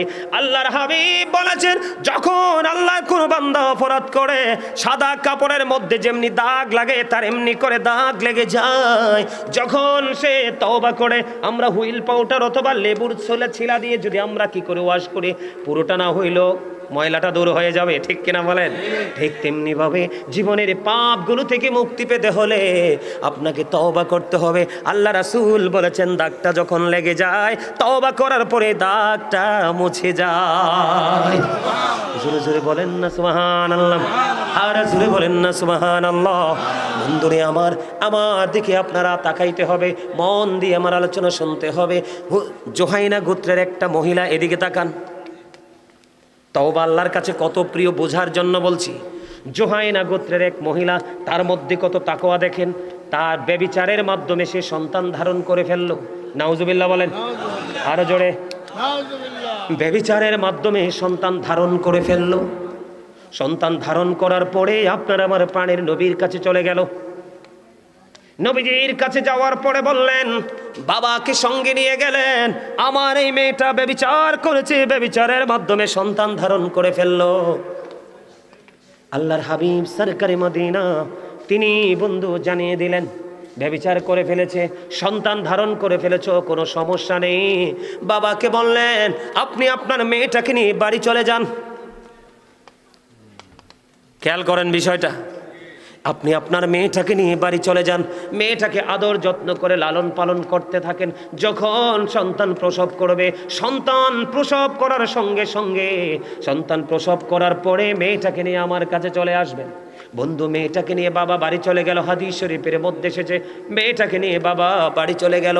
বাড়ি যাওয়ার পরে বন্ধু আদর যত্ন করে মেয়েটাকে লালন পালন করতে করতে করতে করতে এমন একটা সময় আসলো, মেয়েটা সন্তান প্রসব করলো। সন্তান প্রসব করার পরে এবার আল্লাহর হাবিবের কাছে নিয়ে আসলেন। আল্লাহর হাবিবের কাছে মেয়েটাকে নিয়ে যাওয়ার পরে আমার রাসূল বললেন, তোমরা ওইদিকে গর্ত খনন করো। গর্ত খনন করা হলো। গর্ত খনন করার পরে মেয়েটাকে বন্ধু মাজা পর্যন্ত এই গর্তের মধ্যে গ্রথিতকরণ করা হলো। করার পরে বললেন তাকে পাথর মারতে থাকো। তাকে রোজম পাথর মারতে শুরু করলেন। পাথর মারতে মারতে মারতে মারতে মারতে মারতে মহিলাটা ইন্তেকাল করলো। মেয়েটা পাপ করে ফেলেছে ঠিকই, কিন্তু সে তো অমুসলিম না, কি সে কিন্তু মুসলমান। আমি বলি আপনাদেরকে, যখন মানুষ যখন চুরি করে তখন তার ঈমান চলে যায়। ঈমান থাকা অবস্থায় চুরি করতে পারে। যখন কোনো নারী পুরুষ জিনায় লিপ্ত হয়, ব্যভিচারে লিপ্ত হয়, একটা পুরুষ আর একটা পুরুষের সাথে বলাৎকারে লিপ্ত হয়, তখন মনে রাখবেন তার মধ্যে ঈমান থাকে না। ঈমান চলে যাওয়ার পরে অপরাধগুলো করে, যখন ঈমান চলে আসে তখন সে এটা বুঝতে পারে যে কত বড় অন্যায় করেছে বন্ধু। এবার কি করলো, তাৎক্ষণিকভাবে যারা আছেন চিন্তা করলো, এই মেয়েটাকে রোজ পাথর নিক্ষেপ করে তাকে মারা হলো, এই মেয়েটার জানাজাটা কে পড়াবে? এটা আপনার আমার মনে আসে কিনা প্রশ্নটা? নবীজির ওয়ার্ডারে পাথর মারা হলো, গ্রথিতকরণ করা হলো, পৃথিবী থেকে বিদায় হয়ে গেল, কিন্তু এই মেয়েটার জন্য জানাজাটা কে পড়াবে? চিন্তা চিন্তা চিন্তা। ও বন্ধু, এমন করতে করতে করতে করতে তার জানাজার জন্য শেষ পর্যন্ত আমার নবীজি তার জানাজার জন্য দাঁড়িয়ে গেল। আরো জোরে জোরে বলেন না সুবহানাল্লাহ। আমার নবীজি দাঁড়িয়ে গেল, সকলে আশ্চর্য হয়ে গেল। আশ্চর্য ধরনের ব্যাপার, এটা কেমন করে সম্ভব? ও বন্ধু, কেউ নবীজিকে প্রশ্ন করার কোনো সাহস পায় না। হযরত ওমর রাদিয়াল্লাহু তাআলা আনহু প্রশ্ন করলো, ইয়া রাসূলুল্লাহ, ইয়া হাবিবাল্লাহ, নবী গো, ও প্রাণের নবী, জানতে বড় মনে চায় এই মহিলাটার জানাজা আপনি কেমন করে পড়িয়ে দিলেন? আমার নবীজি বললেন, তোমরা প্রশ্ন করবা এটা আমি জানতাম রে। এই মহিলাকে জানাজা পড়ার কারণ হলো, আমি নবীজি তার জানাজা পড়িয়ে দেওয়ার কারণ হলো, এই মহিলাটা এমন তাকওয়া নিয়ে তওবা করে ইন্তেকাল করেছে। মহিলাটা তে মনে মনে চিন্তা করেছে, আল্লাহ যেই কোনো সাজার মধ্যে আবার জীবন চলে যান, এই তারপরেও আমি এই অপরাধ থেকে মুক্তি পেতে চাই। তার মধ্যে এত তাকওয়া ছিল, তার মধ্যে তো ভয় ছিল, এমন ভয় এমন তাকওয়া নিয়ে সে তওবা করেছে। আল্লাহ রাব্বুল আলামিন তার এই তাকওয়ার কারণে আল্লাহ রাব্বুল আলামিন তাকে কবুল করে নিয়েছে। আল্লাহর হাবিব জানিয়ে দিলেন, সেই মহিলাটা একা যে তওবাটা করেছে, মদিনার ৭০ জন অপরাধীকে যদি আমি একটা মহিলার তওবা বন্টন করে দেই, সবার ৭০ জনের ক্ষমার জন্য যথেষ্ট হয়ে যাবে। খেয়াল করছেন বিষয়টা? কেমন করে তওবা করতে হবে? তবে তওবা কিন্তু ওই মূলা যেইভাবে তোলেন, লাল শাক যেইভাবে তোলেন, তওবা এইভাবে করলে হবে না। তওবা করার কিন্তু কিছু কন্ডিশন আছে। এর মধ্যে বন্ধু প্রথম কন্ডিশন হলো, আপনি আল্লাহকে কথা দিতে হবে, জীবনে আর কোনো দিন আমি এই অপরাধ করব না। ২ নাম্বার কথা হলো, আপনার সারা জীবন আপনার মনের মধ্যে এই অপরাধগুলোর জন্য আপনার মধ্যে লজ্জা থাকতে হবে। কি থাকতে হবে? আপনার মধ্যে একটা অনুশোচনা থাকতে হবে, আপনার মধ্যে একটা তাকওয়া থাকতে হবে। এদিকে তাকান, আল্লাহর হক দুনিয়াতে অনেক আমরা নষ্ট করেছি, সম্ভব হলে এগুলো আদায় করতে হবে। বান্দার হক যদি খেয়ে থাকেন বন্ধু, বান্দার হক রিটার্ন করে এগুলো আবার ফেরত দিতে হবে। সবচেয়ে বড় ক্রিটিক্যাল ভেরি হার্ড ইস্যু সেটা হলো বন্ধু, তুমি তো চিকন ছিলা, গত 15 দিন বা 1 মাস বা 2 মাস আগে তুমি চিকন ছিলা, স্লিম ছিলা, এখন তুমি হেলদি হয়ে গেছো। আছে না নাই? আছে না নাই? তোমার স্লিম থাকার পিছনে কারণটা কি? তখন তুমি হালাল খেয়েছো। এখন তুমি হেলদি হওয়ার কারণ কি? এখন তুমি হারামের সাথে যুক্ত হয়ে গেছো।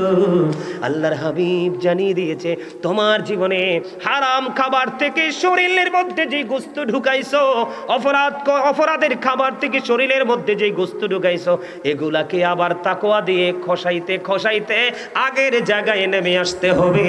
কারণ হারাম শরীর কখনোই জান্নাতে যাবে না।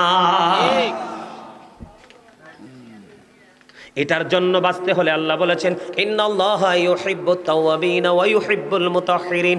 আল্লাহ রাব্বুল আলামিন তওবাকারী এবং পবিত্র যারা থাকে, এই 2টা দলকে বেশি বেশি ভালোবাসে। কারণ আপনি পবিত্র হবেন তখনই যখন তওবা করতে পারবেন। কি করতে পারবেন? কি করতে পারবেন? তওবা করলে মানুষ কি হয়ে যায়? এটার প্রমাণ হাদিসটা মনে আসেনি? মাত্র মাছির মাথার সমপরিমাণ একটা ফোঁটা চোখের পানি। আল্লাহ কথা দিয়েছে, শয়তান তোমাকে তোমার পাওয়ার দিয়ে দিলাম, আর আমার প্রতিশ্রুতিও তুমি জেনে রাখো, আমার বান্দা যেই পর্যন্ত তওবা করবে আমি এই পর্যন্ত ক্ষমা করতেই থাকবো। জোরে জোরে কন্যা সুবহানাল্লাহ। সকল ব্যথার বোঝা বইতে পারি, সবুজ জ্বালা যাতনা সইতে পারি, বিপদ আপদ এলে খোদাকে ডাকে, তার দয়া করুণায় ভরসা রাখে, হারায় না হুঁশ সেই তো মানুষ, সেই তো মানুষ, সেই তো মানুষ, সেই তো মানুষ। আগুনে পোড়ালে সোনা কাটি হয়ে যায়, সেই কথা তো সবাই জানেন। গভীর রাত্রে শেষে ভোর এসে যায়, সেই কথা তো সবাই মানেন।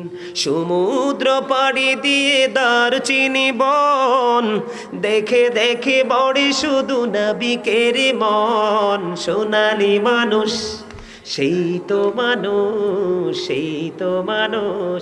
বলেন সকল ব্যথার বোঝা বইতে পারে, সব জ্বালা যাতনা সইতে পারে, বিপদ আপদ এলে খোদাকে ডাকে, তার দয়া করুণায় ভরসা রাখে, হারায় না হুঁশ সেই তো মানুষ, সেই তো মানুষ। আমরা হোশ থাকবো না বেহোশ হব? হোশ রাখবো নি?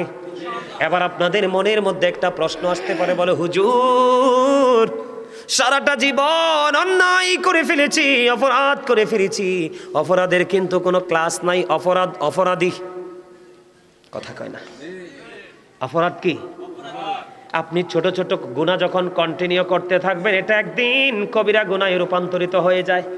তাহলে অপরাধকে ছোট করে দেখা যায়নি? অপরাধ অপরাধী বন্ধু বিরক্ত হন? শেষ করে দিব?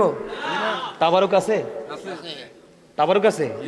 মাশাআল্লাহ, আলহামদুলিল্লাহ। এখন তো আমাদের দেশে অনেকে তাবারুক বিরোধীও বাড়িছে হন হুজুর, জানেন না? এটা কথা কয় না কেন? এখন তাবারুক খাওয়ার বিরুদ্ধেও কথা বলে, কিন্তু দিলে আবার তারাও খায়। কথা কন না কেন? খায় কি খায় না? আছে না নাই? আমি তো পুরা দেশটা সফর করলাম, পুরো বাংলাদেশটা আরো মানে 3-4 বছর আগে শেষ। দেশের বাহিরেও কয়েকটা আল্লাহ দেশ ঘুরাইছে, দেখাইছে, আরো ঘুরবো।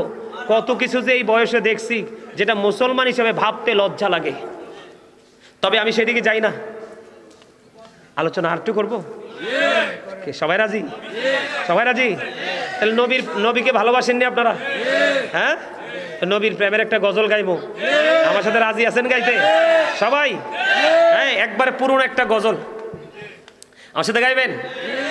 দিদি পাল তুলে দে মাঝি হেলা করিস না, দিদি পাল তুলে দে মাঝি হেলা করিস না, ছেড়ে দে নৌকায় আমি যাব মদিনা, ছেড়ে দে নৌকায় আমি যাব মদিনা। দিদি পাল তুলে দে মাঝি হেলা করিস না, দিদি পাল তুলে দে ছেড়ে দে নৌকায় আমি যাব মদিনা, ছেড়ে দে নৌকায় আমি যাব মদিনা।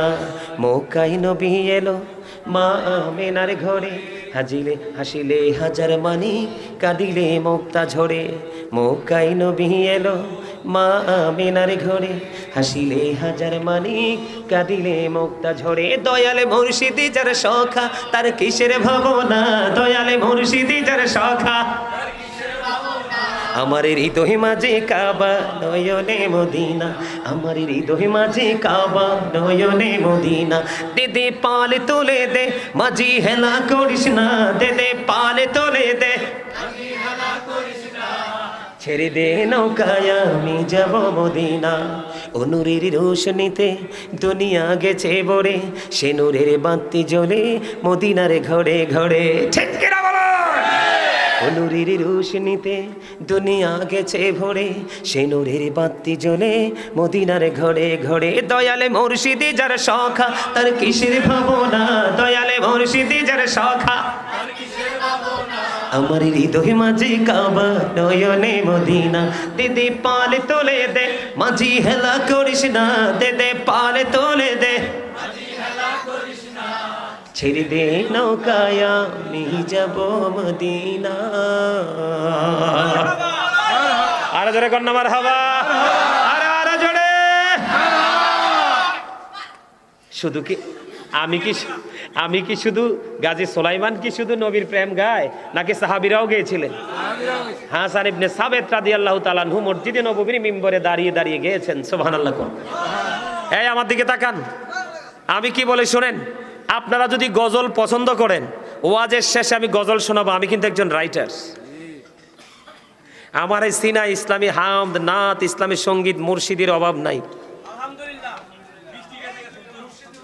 বৃষ্টিতে গেছে নি, আর বিশ্বাস ছিল আর মালিক এই বাগানকে নষ্ট করবে না।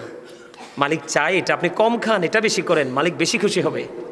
রাসূল বলেছে মুমিন খায় কম, কাফের খায় বেশি।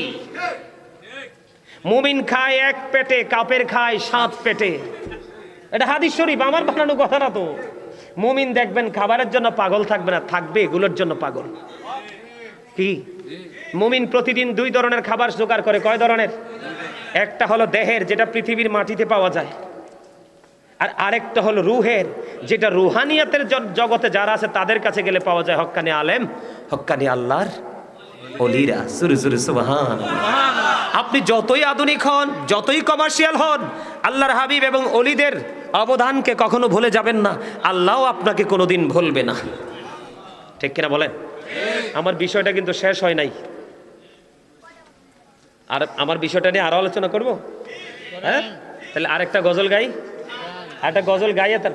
হ্যাঁ হ্যাঁ হ্যাঁ, মুর্শিদি শুনবা? মুর্শিদি তো গাইব। অন্ত এক একজন তো এক এক দরবারের পাগল। আমি আমার দরবার নিয়ে গাইব, তুমি তোমার দরবার নিয়ে গাইবা। আমি আমার মুর্শিদকে নিয়ে গাইব, তুমি তোমার মুর্শিদকে নিয়ে গাইবে। এটাই বাস্তবতা। কিও ডায়াবেটিসের রোগী ডায়াবেটিসের ডাক্তারের কাছে যায় না, হার্টের রোগী হার্টের ডাক্তারের কাছে যায়। ঠিক কিনা বলেন? আরে জুড়ে ইউরিনে যাদের সমস্যা তারা ইউরিনে ডাক্তারের কাছে যায়। ঠিক কিনা? এরকম না তো? ঠিক পৃথিবীতেও আপনি চলার পথে যে যাকে ভালোবাসতে তাকে আপন করে নিয়েছে, আর তাদেরকে আপন করে নেওয়া আপনার মুক্তির একটা বড় কারণ, বড় উসিলা। বিশেষ করেন না? আল্লাহ তো বলছে join with my dear people, come to my paradise. আমার প্রিয় লোকেদের সাথে যুক্ত হও, আমার জান্নাতে চলে আসো। এই আল্লাহ বলেছেন behold verily the friends of Allah have nothing to fair or two regret.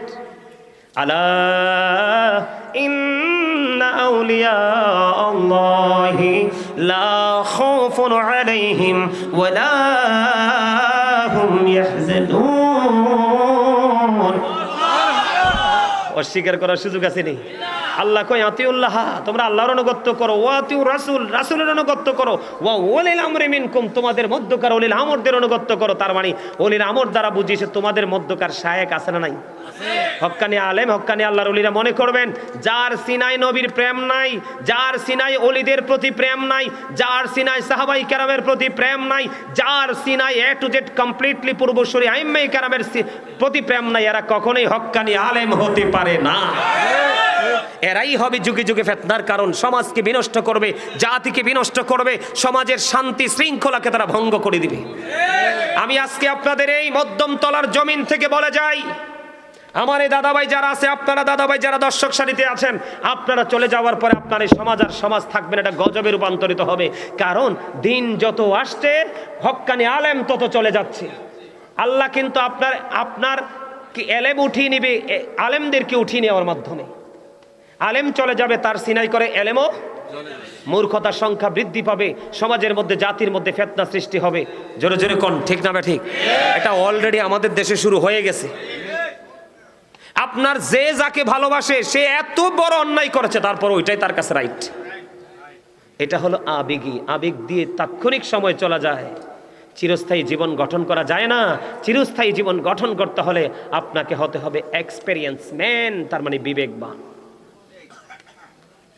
তার অন্যতম একটা নিদর্শন বন্ধু, গজলটা পরে গাই, আলোচনাটার মোড়টা নষ্ট হয়ে যাবে, পরে আমি আরেকটা বিষয় আলোচনার জগতে ঢুকবো। কিন্তু 2 ঘন্টা দিয়ে গেছে, ওয়াজটা শেষ করে দিতে হইব।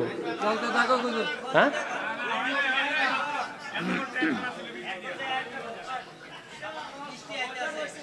কোনটা কোনটা? আচ্ছা, ওই যে আলা ইন্না আউলিয়া আল্লাহি লা খাউফুন আলাইহিম ওয়া লা হুম ইয়াহজানুন। আল্লাহ বলেছেন, behold verily the friends of Allah have nothing to fear or two regret. আল্লাহর ওলিদের কোনো ভয় নেই, তাদের কোনো দুঃখ নেই, তাদের কোনো চিন্তা নেই, অর টু রিগ্রেট। তারা পরকালেও চ্যাম্পিয়ন। আল্লাহ কয় শুধু চ্যাম্পিয়ন নয়, আল্লাহ বলেছেন সূরা বাকারাতে, আল্লাহ রাব্বুল আলামিন বলেছেন ইনদা রাব্বিহিম ইউরযাকুন। জোরে জোরে কোন আল্লাহু আকবার। আল্লাহ রাব্বুল আলামিন বলেছেন দে রিসিভ ফুড ফ্রম আল্লাহ। তারা আল্লাহর কাছ থেকে জান্নাতি খাবার বরাদ্দ। তাহলে তাদের সাথে প্রেমের দরকার আছে না? আরে যারা বলেন না। তাহলে আমার ছোট ভাইটা খুব মহব্বত করে আমার একটা মুর্শিদি শুনতে চাইছে, আমি একটু গাই, তারপর আমার আলোচনায় যাব। আপনারা একটু মন দিয়ে শুনবেন, একটু খুব গভীর খেয়াল করে শুনবেন। ইসলাম কি জানতে চাইলে উত্তর হবে কি? মুসলিম নামে এই কথাটি কয়জন ভেবেছি, হায়রে কয়জন ভেবেছি। ইসলাম কি জানতে চাইলে উত্তর হবে কি? মুসলিম নামে এই কথাটি কয়জন ভেবেছি, হায়রে কয়জন ভেবেছি। আল্লাহ চান, আল্লাহর ইচ্ছা বান্দার প্রতি অর্জন কর নবীর খুশি। আল্লাহর ইচ্ছা বান্দার প্রতি অর্জন কর নবীর খুশি। নবীর প্রেমে গুনাহ মাফের খবর শুনেছি। মুসলিম নামে এই কথাটি কয়জন ভেবেছি, হায়রে কয়জন ভেবেছি। আমার এই কথার দলিল হলো আল্লাহ রাব্বুল আলামিন বলেছেন, কুল ইন কুনতুম তুহিব্বুনাল্লাহ ফাত্তাবিউনি ইউহিব্বুকুমুল্লাহু ওয়া ইয়াগফির লাকুম যুনুবাকুম আল্লাহু গফুরুর রহিম। আল্লাহ বলেছেন, সে বলুন, ইফ ইউ ডু লাভ আল্লাহ, যদি তোমরা আল্লাহকে ভালোবেসে থাকো, ফলো মি মুহাম্মদ সাল্লাল্লাহু আলাইহি ওয়াসাল্লাম, মুহাম্মদ সাল্লাল্লাহু আলাইহি সাল্লামের অনুগত হয়ে যাও, আল্লাহ উইল লাভ ইউ, আল্লাহ তোমাদেরকে ভালোবাসবে, এন্ড ফরগিভ ইউর সিনস, আল্লাহ তোমার জীবনের গুনাহগুলি মাফ করে দিবে। আল্লাহ গিনি দলিল, আর দলিল লাগবো নি? অবিশ্বাস যেতে করবো হেতের ইমান থাকবো নি? আল্লাহর ইচ্ছা বান্দার প্রতি অর্জন কর নবীর খুশি। নবীর প্রেমে গুনাহ মাফের খবর শুনেছি। মুসলিম নামে কয়জন ভেবেছি, হায়রে কয়জন ভেবেছি। আল্লাহর ইচ্ছায় কাজ করো, রাসূল প্রেমিক মুর্শিদ ধরো। আল্লাহর ইচ্ছায় কাজ কর। এই স্যার হাসেন কিল্লাই? হ্যাঁ, আরে ধন্যবাদ জানাইছে মি, আনে তো হারেন নো। আল্লাহর ইচ্ছায় কাজ করো, রাসূল প্রেমিক মুর্শিদ ধরো। দুজাহানের সুখের ভান্ডার তোমায় দিয়েছি। মুসলিম নামে এই কথাটি কয়জন ভেবেছি, হায়রে কয়জন ভেবেছি। যেই মুর্শিদে আল্লাহর ইচ্ছায় কাজ করে যায় সর্বদাই, যেই মুর্শিদে আল্লাহর ইচ্ছায় কাজ করে যায় সর্বদাই, সেই মুর্শিদের ইচ্ছায় আমি মিশে রয়েছি। মুসলিম নামে এই কথাটি কয়জন ভেবেছি, হায়রে কয়জন ভেবেছি। মারহাবা। আমার দিকে তাকান, একটুখানি ব্যাখ্যা করি। আল্লাহকে পাইতে হলে রাসূলের কাছে যাইতে হবে, কোরআন থেকে প্রমাণ। আর রাসূল তো চলে গেছে বন্ধু, রাসূলকে আপনি আমি প্র্যাকটিক্যালি পাবো না, যদিও কেউ রাসূলের সাথে আশিক হয়ে স্বপ্ন যুগে পাবো। আর পাইতে হলে আপনাকে হাদিস শরীফের মধ্যে এসেছে বন্ধু, আপনাকে হক্কানি আলেম, হক্কানি আল্লাহর ওলির সাথে প্রেম করতে হবে। এই প্রেম আপনাকে নিয়ে দিবে বন্ধু মদিনায়। আর মদিনা হলো আল্লাহ পাওয়ার টিকিট কাউন্টার।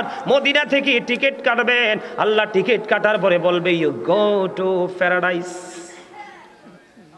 তুমি চলে যাও জান্নাতে, অন্যথায় বলবে you have to go to hell, must be, তোমাকে চলে যেতে হবে জাহান্নামে। তুমি কি করবা? এই জন্য বন্ধু, তুমি বাস্তবতাকে অস্বীকার করবা না। বাস্তবতাকে যে অস্বীকার করবে তার মতো বিবেকহীন আর কেউ হতে পারে না। আল্লাহর হাবিব বাস্তবতাকে কখনোই তিনি কি করেন নাই? আল্লাহর হাবিব বাস্তবতাকে কখনোই তিনি কি করেন নাই? দূরে ঠেলে দেন নাই, ইগনোর করেন নাই, বয়কট করেন নাই, বরং তিনি বাস্তবতাকে মূল্যায়ন করেছে। যেমন আমি আপনাদেরকে বলি এক্সাম্পল, এই পরিবেশের সাথে আমার আলোচনা চলতেছে, দুইজন মিলে কথা বলতেছেন, দুইজন মিলে হাসতেছেন। আমার কাছে আফসোস লাগে, এখানে কি হাসির কিছু আছে? এখানে যাই বলছি বিবেকের খেলা, জ্ঞানের খেলা, এটাকে কাউন্ট করার খেলা। আমার দিকে তাকান বন্ধু, এই যে আমি বললাম, আপনি যদি পৃথিবীর বুকে যদি আপনি বাঁচতে চান, পৃথিবীর বুকে যদি আপনি কিছু করতে চান, তাহলে রাসূলকে ফলো করতে হবে। আল্লাহ যদিও স্রষ্টা, কোনো কিছু ডিরেক্টলি পাই নাই, যা পাইছি রাসূলের মাধ্যমে। আমার দিকে তাকান, আল্লাহর হাবিবের কাছে একদিনে ইহুদি আসলেন দিন সম্পর্কে জানার জন্য। ইহুদি যখন আসলো, আসার সময় তিনি ওট নিয়ে আসছেন। কি নিয়ে? তিনি উটটাকে ছেড়ে, আমার দিকে তাকান, কত গুরুত্বপূর্ণ বিষয় দেখেন, বাস্তবতাকে নবী কিভাবে মূল্যায়ন করেছে। আপনাকেও বাস্তবতা মূল্যায়ন করতে হবে। আল্লাহর হাবিব চাইয়া দেখলেন এই লোকটা একবার তার ছাড়া ওটের দিকে তাকায়, আর একবার নবীজির কথার দিকে তাকায়, আর একবার ওটের দিকে তাকায়, আর একবার আমার নবীজির বয়ানের দিকে তাকায়। নবীজি বুঝতে পারলেন যে তার মনটা কোথায়? ওই ওটের দিকে। কারণ ওই তৎকালীন সময়ে বন্ধু মরুচারীদের জন্য গুরুত্বপূর্ণ একটা দৌলত ছিল লাল ওট। সুবহানাল্লাহ বলেন না কেন? এই জন্য আমার নবী বলেছেন, তুমি গিয়ে তোমার ওটটাকে বেঁধে আসো। সুবহানাল্লাহ বলেন না? তুমি কি করো? তুমি তোমার ওটটাকে বেঁধে আসো, তাহলে তোমার ওটটাও ঠিক থাকবে, বয়ান শোনাও তোমার জন্য ইজি হবে।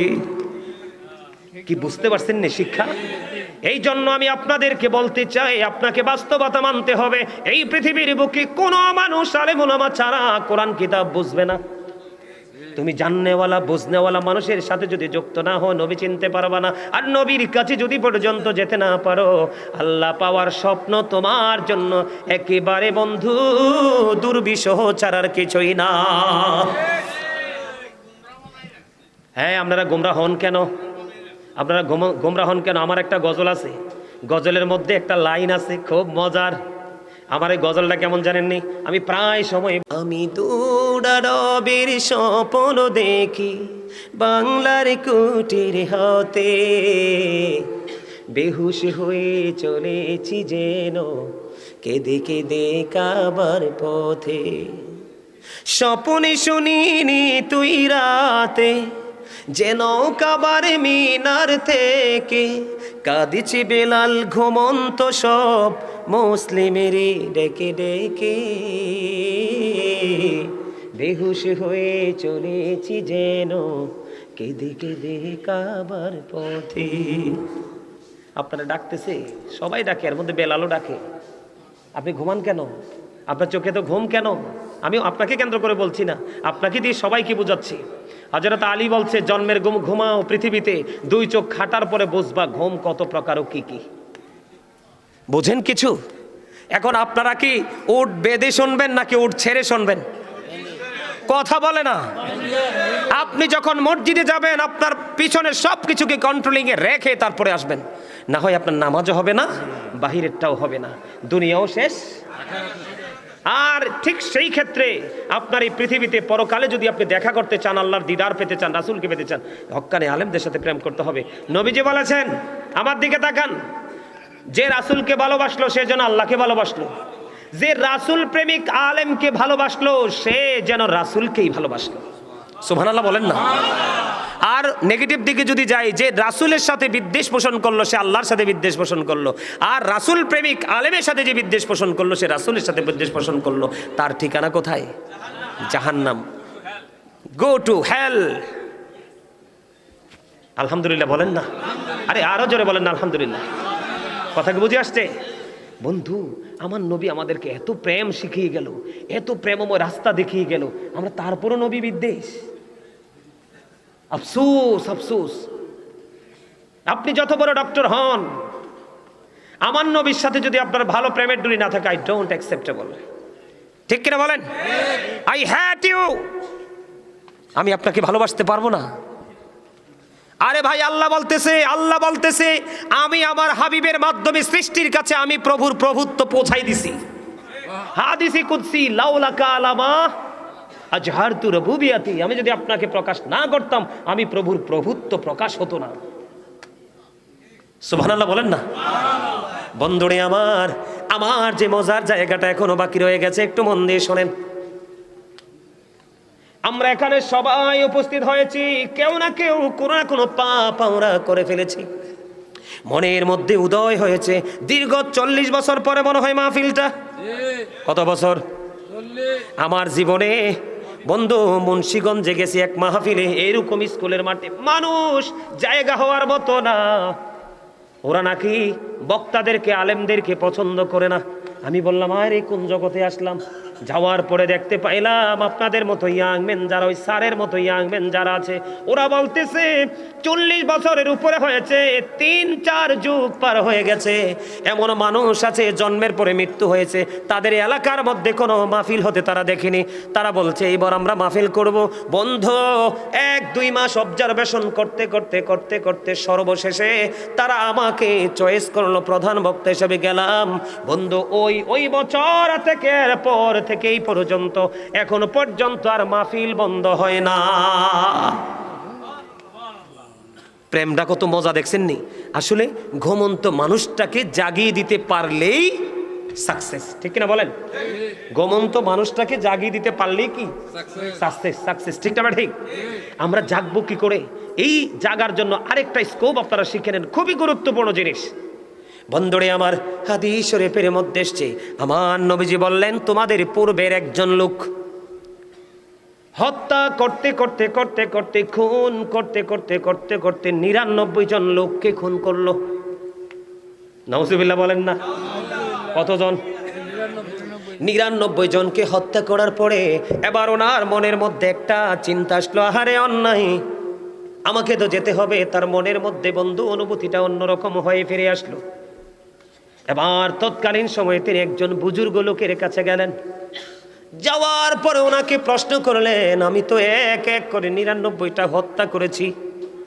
এই হাদিস বন্ধু বুখারী শরীফের মধ্যে 86 তার অন্যতম গ্রন্থ। যখন ওই ব্যক্তির কাছে গেল, বুজুর্গ লোকের কাছে গেল, হুজুর আমি এক এক করে 99টা খুন করেছি গো, আমাকে আল্লাহ তওবা করলে ক্ষমা করবে কিনা? এবার ওই বুজুর্গ লোক একটা ডাক দিয়ে বলল, রে তোমাকে আল্লাহ রাব্বুল আলামিন ক্ষমা করবে না। বন্ধু হাদিস শরীফ প্রমাণ করেছে, ওই বুজুর্গ লোক যখন বলল না না তোমাকে আল্লাহ ক্ষমা করবে না, সঙ্গে সঙ্গে ওই ব্যক্তিটাকে, ওই 99টা খুন যিনি করলেন ওই ব্যক্তি তাকে হত্যা করে ফেলেছে। আওয়াজ তোলে বলেন আল্লাহু আকবার। 100টা হোক, 100টা খুন করলো বন্ধু, 100টা হত্যা করলো। 100টা খুন করার পরে এবার তিনি কি করলেন? আরো বেশি বিন্দু পাগল পাড়া হয়ে গেলেন। তওবা করব, আমাকে ক্ষমা পেতে হবে, আমাকে ক্ষমা চাইতে হবে, আমি ক্ষমাটা কেমন করে পাবো? এবার বন্ধু আরো বুজুর্গ লোকের কাছে সন্ধান মিলল। বুজুর্গ লোকের কাছে গিয়ে বললেন, বিস্তারিত ঘটনা তিনি খুলে খুলে বললেন, আমি এক এক করে একটা একটা করে 100টা খুন করেছি, আপনি বলে দেন গো আমার এই খুনের ক্ষমা আছে কিনা? এবার আল্লাহর প্রিয় লোক, বুজুর্গ লোক একটা ডাক দিয়ে বলল, অবশ্যই তোমার জন্য ক্ষমার দরজা খোলা আছে, তবে তোমাকে নতুন পথে হাঁটতে হবে। আপনি বলে দেন আমি কোন পথে হাঁটবো? আমি ক্ষমা চাই, আমাকে ক্ষমা খেতে পেতে হবে, আপনি বলে দেন আমি কোন পথে হাঁটবো। এবারে বন্ধু কি করলেন? ওই আল্লাহর প্রিয় বান্দা বললেন, তুমি যেখান থেকে ফিরে এসেছো তোমার নিজ এলাকা থেকে, জীবন যতদিন আছে ততদিন তুমি আর ওই এলাকায় ফিরে যেতে পারবা না। আমি তোমাকে একটা রাস্তা দেখিয়ে দিলাম, ওই রাস্তায় তুমি হাঁটতে থাকো, ওই জায়গায় চলে যাও, তুমি তোমার আপন গন্তব্যে আর কোনোদিন ফিরে যেও না। তুমি তোমার আমি রাস্তাটা দেখিয়ে দিলাম, ওই রাস্তায় তুমি হাঁটতে থাকো। ওই রাস্তাটাকে, যেই জায়গার ঠিকানা আমি তোমাকে দিয়ে দিলাম, ওখানকার মানুষ শুধু আল্লাহর জিকিরে ব্যস্ত, আল্লাহ রাসূলের প্রেমে পাগল পারা, তুমি তাদের সাথে মিলিত হয়ে যাও, তাদের সাথে মিলিত হয়ে তুমি গোলামি করতে থাকো, আল্লাহ রাব্বুল আলামিন তোমাকে ক্ষমা করে দিবে। বন্ধুরে আমার, ওই লোকটা কি করলেন? তার কথা হলো ওই জুহাইনা গোত্রের ওই মহিলার মতো। ওনার চিন্তা হলো আমি কি ক্ষমা পাইতে হবে, আমি ক্ষমা পাওয়া ছাড়া ফিরবো না।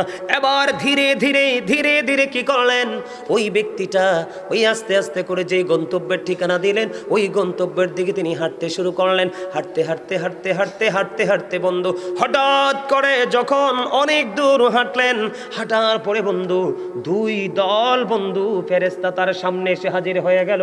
একটা হলো বন্ধু নেগেটিভ, আরেকটা হলো পজিটিভ। দুই দিক থেকে দুই দল ফেরেশতা তাকে টেনে ধরলো। ওই জাহান্নামীর পক্ষে যে ফেরেশতারা তারা তাকে টানতেছে, জান্নাতে নিয়ে যাবে যে ফেরেশতারা তাকে তাকে টানতেছে, টানাটানি টানাটানি করতেছে। আমার আল্লাহ সেখান থেকে তাদের দৃশ্য দেখে সুবহানাল্লাহ বলেন না, আর জোরে বলেন না সুবহানাল্লাহ। বন্ধু এবার কিনি কি করলেন, যখন টানা হেসরা চলতেছে এই জান্নাতি ফেরেশতা বলতেছে সে পাপী, এর মতো পাপী কেউ হতে পারে না, আমরা তাকে আমাদের দেখে নিয়ে যাব। জাহান্নামী জান্নাতীরা বলতেছে সে পাপ করেছে তো কি হয়েছে, আজকে সে হেদায়েতের জন্য ক্ষমা পাওয়ার জন্য আল্লাহর ভয় তার হৃদয়ের মধ্যে জাগ্রত হয়েছে, ওই জায়গাটাতে সে ফিরে আসার জন্য রওনা হয়েছে, তাকে আমরা জান্নাতে নিয়ে যাব। এইভাবে ফেরেশতাদের মধ্যে কথোপকথন কথা কাটাকাটি বন্ধু চলতেছে। চলতে চলতে চলতে চলতে এবার কি করলো আল্লাহ রাব্বুল আলামিন তাদের এই দৃশ্য থেকে বিচারক হিসেবে ফয়সালা দানকারী হিসেবে আরেকজন ফেরেশতা পাঠিয়ে দিলেন। ওই ফেরেশতা তাদের কাছে আসলো, আসার পরে বলল তোমরা টানা হেসরা করতেছো, আমি এসেছি তোমাদের কাছে একটা ফয়সালা নিয়ে, তোমরা আমার ফয়সালা মেনে নিবে কিনা। ওই ফেরেশতারা বললেন হ্যাঁ আমরা তোমার এই ফয়সালা মেনে নিব। ফয়সালাটা হলো দুই দিকের রাস্তায় কম মাপা হবে, দুই দিকের রাস্তা মাপা হবে, যেই দিক থেকে এসেছে সেই দিকের রাস্তা মাপা হবে, এবং যেই দিকের উদ্দেশ্যে রওনা হয়েছে সেই দিকের রাস্তাটাও মাপা হবে। যেই দিকের জায়গা কম হবে সেই দিকের ফেরেশতা তার জান নিয়ে যাওয়া। জুরে জুরে বলেন না সুবহানাল্লাহ। ও চান্দিনা, ও চান্দিনা মধ্যম তলার আমার ভাই আমার বাবারা আমার মা গো, আজকে ঘুমায়ও না, তোমাদের দ্বারা বেশি পাপ হয়, তোমাদের দ্বারা বেশি অন্যায় হয়, কারণ তোমরা ঘরে বসলেও পাপ করতে পারো, টেলিফোনে সকলখুরি। আবার আমাদের গ্রাম বাংলাদেশের একটা বন্ধু লোকাল প্লেস, যেটাকে বলি একবারে লোকাল জায়গা, নিম্ন শ্রেণীর জায়গা, এটা হলো চা দোকান। আপনারা আবার আদারওয়াইজ নিয়েন না। কেন বললাম বন্ধু, আমি এখন মনে হয় এটা একটা মিনি সংসদ। এই সংসদে বন্ধু ভালো কোনো কথা হয় না, চা খাবে সিগারেট খাবে, মানুষের বদনাম নিয়ে টানা হাসরা করবে, কার ছেলে কার বউ কার কে কি করেছে, ঠিক কিনা বলেন। এই জন্য আমি বলবো ওই সমস্ত মানুষ তোমরা বেশি করে শোনো, আজকে থেকে আর এই কাজগুলো করো না। দেখো কি প্রেম, আল্লাহর প্রতি ভালোবাসা মানুষকে কত দূর নিয়ে যেতে পারে। এবার বন্ধু দুই দিকের জায়গা মাপা হলো, দুই দিকের যে দিক থেকে আসলো ওটাও মাপা হলো, যেই দেশের উদ্দেশ্যে রওনা হলো ওইটাও মাপা হলো। মাপার পরে চাইয়া দেখে এই দিকে গেছে ওই দিকের জায়গাটা কম, তার মানে পাপের জগৎ থেকে অনেক দূর হেঁটে এসে গেছে, একেবারে নেকের জগতের কাছাকাছি চলে এসেছে। হাদিস শরীফের মধ্যে এসেছে বন্ধু মাত্র আধা হাত, কয় হাত? মাত্র আধা হাত বেশি সে অতিক্রম করে ফেলেছে। ওই আধা হাত অতিক্রম করার কারণে ওই ফেরেশতার আল্লাহর পক্ষ থেকে পাঠানো ফেরেশতার পক্ষ থেকে ফয়সালা হলো সে যেহেতু জান্নাতের দিকে ভালো ওই নেকির জগতের দিকে আধা হাত বেশি ঢুকে গেছে, তাহলে সেই অনুযায়ী তার ঠিকানা হবে জান্নাত। ও জান্নাতের ফেরেশতারা, জান্নাতের পক্ষে যারা আছো তোমরা আল্লাহর প্রিয় বান্দাকে জান্নাতি বলে কবুল করে নাও, তখন তারপরে জান্নাতীরা তাকে নিয়ে গেল। তাহলে আপনার আমার আর ভয়ের দরকার আসেনি, আপনার আমার ভয় টেনশনের দরকার আর নাই। এই কারণে দরকার নাই, একটা ভয় আমার মধ্যে থাকতে হবে, যেইটা হলো টেনশনটা যে আল্লাহ ক্ষমা করছে কিনা, আল্লাহ ক্ষমা পেয়েছি কিনা, আর জীবনে কোনোদিন করব না। যদি করে ফেলি তাহলে উপায় নাই। শক্তভাবে আমি বলেছিলাম, মনে রাখবেন, জীবনে যে অপরাধ করেছেন সেটার জন্য লজ্জিত হতে হবে, আর কোনোদিনই পাপ করব না এই প্রতিশ্রুতি আল্লাহকে দিতে হবে। বান্দার হক নষ্ট করলে সেটা ফেরত দিতে হবে, আল্লাহর হক নষ্ট করলে এটাকে পুনরায় আবার বন্ধু আদায় করতে হবে।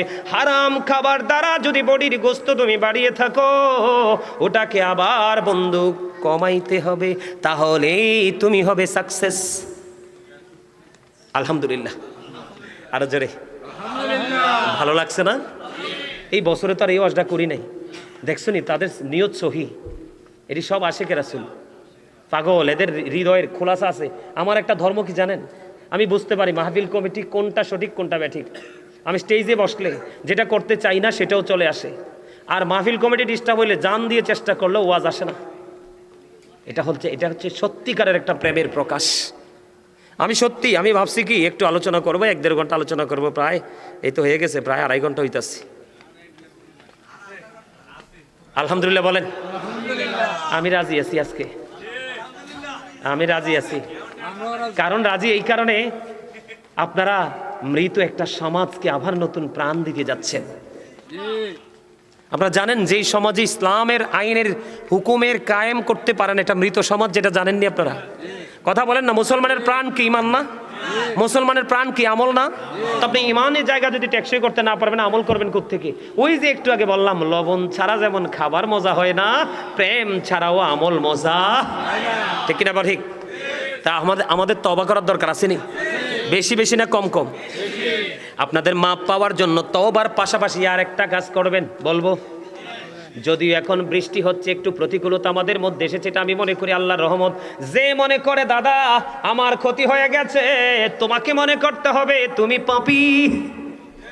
আর যদি তুমি পাপী না হও, তুমি মনে করো আল্লাহ গো আমি অনেক নেক করেছি, তোমার মধ্যে ছোটখাটো কিছু ত্রুটি আছে, এই ক্ষতির দ্বারা তোমার ওই ত্রুটির অপরাধ মাপ। বুখারী শরীফের হাদিস। এজন্য কিছু পচে গেলে, মাঠে ধান কম হইলে, ছেলে বিদেশ থেকে টাকা কম পাঠাইলে, মাঝে মাঝে অসুস্থ হয়ে গেলে মন খারাপ কইরেন না। আল্লাহর হাবিব বলেছেন তুমি ভালো দিকটা গ্রহণ করলা, দুঃখের দিনে যদি তুমি তোমার এটাকে তকদির মনে করতে না পারো, তাহলে তুমি ইমানদার নাও। আল্লাহর হাবিব বলেছেন উহুদ পাহাড় পরিমাণ স্বর্ণ যদি তুমি যাকাত দাও, তোমার যাকাত আল্লাহ কবুল করবে না। উহুদ পাহাড় পরিমাণ স্বর্ণ যদি তুমি আল্লাহর পথে কোরবানি করে দাও, আল্লাহ কবুল করবে না, কারণ তুমি তোমার তকদিরকে বিশ্বাস করো নাই। দেখছেন নি? ইমানটা চলে যাওয়ার জন্য একেবারে সিম্পল একটা বিষয় যথেষ্ট, আবার আল্লাহর প্রিয় হওয়ার জন্য ছোট্ট একটা কাজই যথেষ্ট। কারণ আল্লাহ রাসূল বলেছেন মানুষ হাসতে হাসতে এমন অপরাধ করে মাসরিক থেকে মাগরিব পর্যন্ত জাহান্নামের দিকে এগিয়ে যায়, আবার হাসতে হাসতে এমন নেক করে ফেলে জান্নাতের আবার খুব কাছাকাছি। জোরে জোরে বলেন না সুবহানাল্লাহ। আরে জোরে, আর একটু মহব্বতে একটা গজল গাইবো, ছোট্ট করে একটু অংশ গাইবেন? গাইবেন? গোলাপ নীলাম গাধা নীলাম, নীলামে রজনী গন্ধা, মনির শোকে মালা গাঁথিব সকাল থেকে সন্ধ্যা। একবার দেখা দাও যদি ও গো কামলিওয়ালা, একবার দেখা দাও যদি স্বপ্নে রাত্রি বেলা, হাসি মুখে পড়াবো তোমায় হাজার ফুলের মালা। বলো ইয়া রাসূলুল্লাহ ইয়া হাবিবাল্লাহ, বলো ইয়া রাসূলুল্লাহ ইয়া হাবিবাল্লাহ। গোলাপ নীলাম গাধা নীলাম, নীলামে রজনী গন্ধা, মনির শোকে মালা গাঁথিব সকাল থেকে সন্ধ্যা। মারহাবা বলেন না? আরে জোরে। এবার আমি আমার লেখা আরেকটা গজল গাই। আমি আমার লেখা কি এই কম ওয়ানে ওয়েটিং ফর ইউ।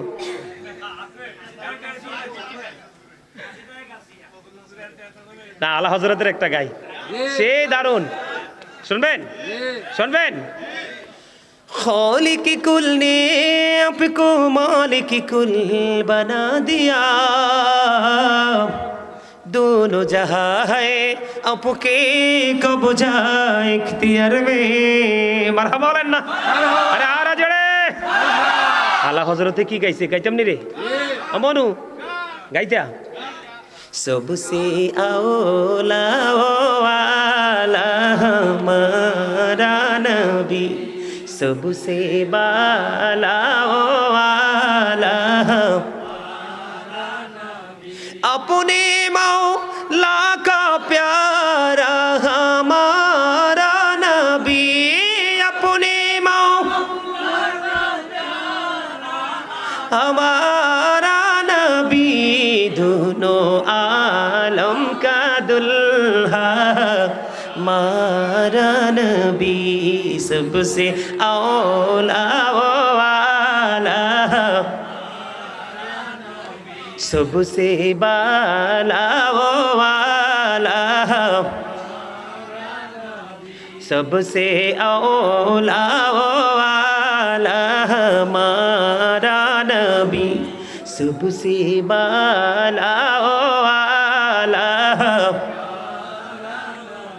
खुल्को से औलिया औलिया से रसूल खुल्को से औलिया औलिया से रसूल वो रसूलों से आला हमारा नबी सबसे औला वाला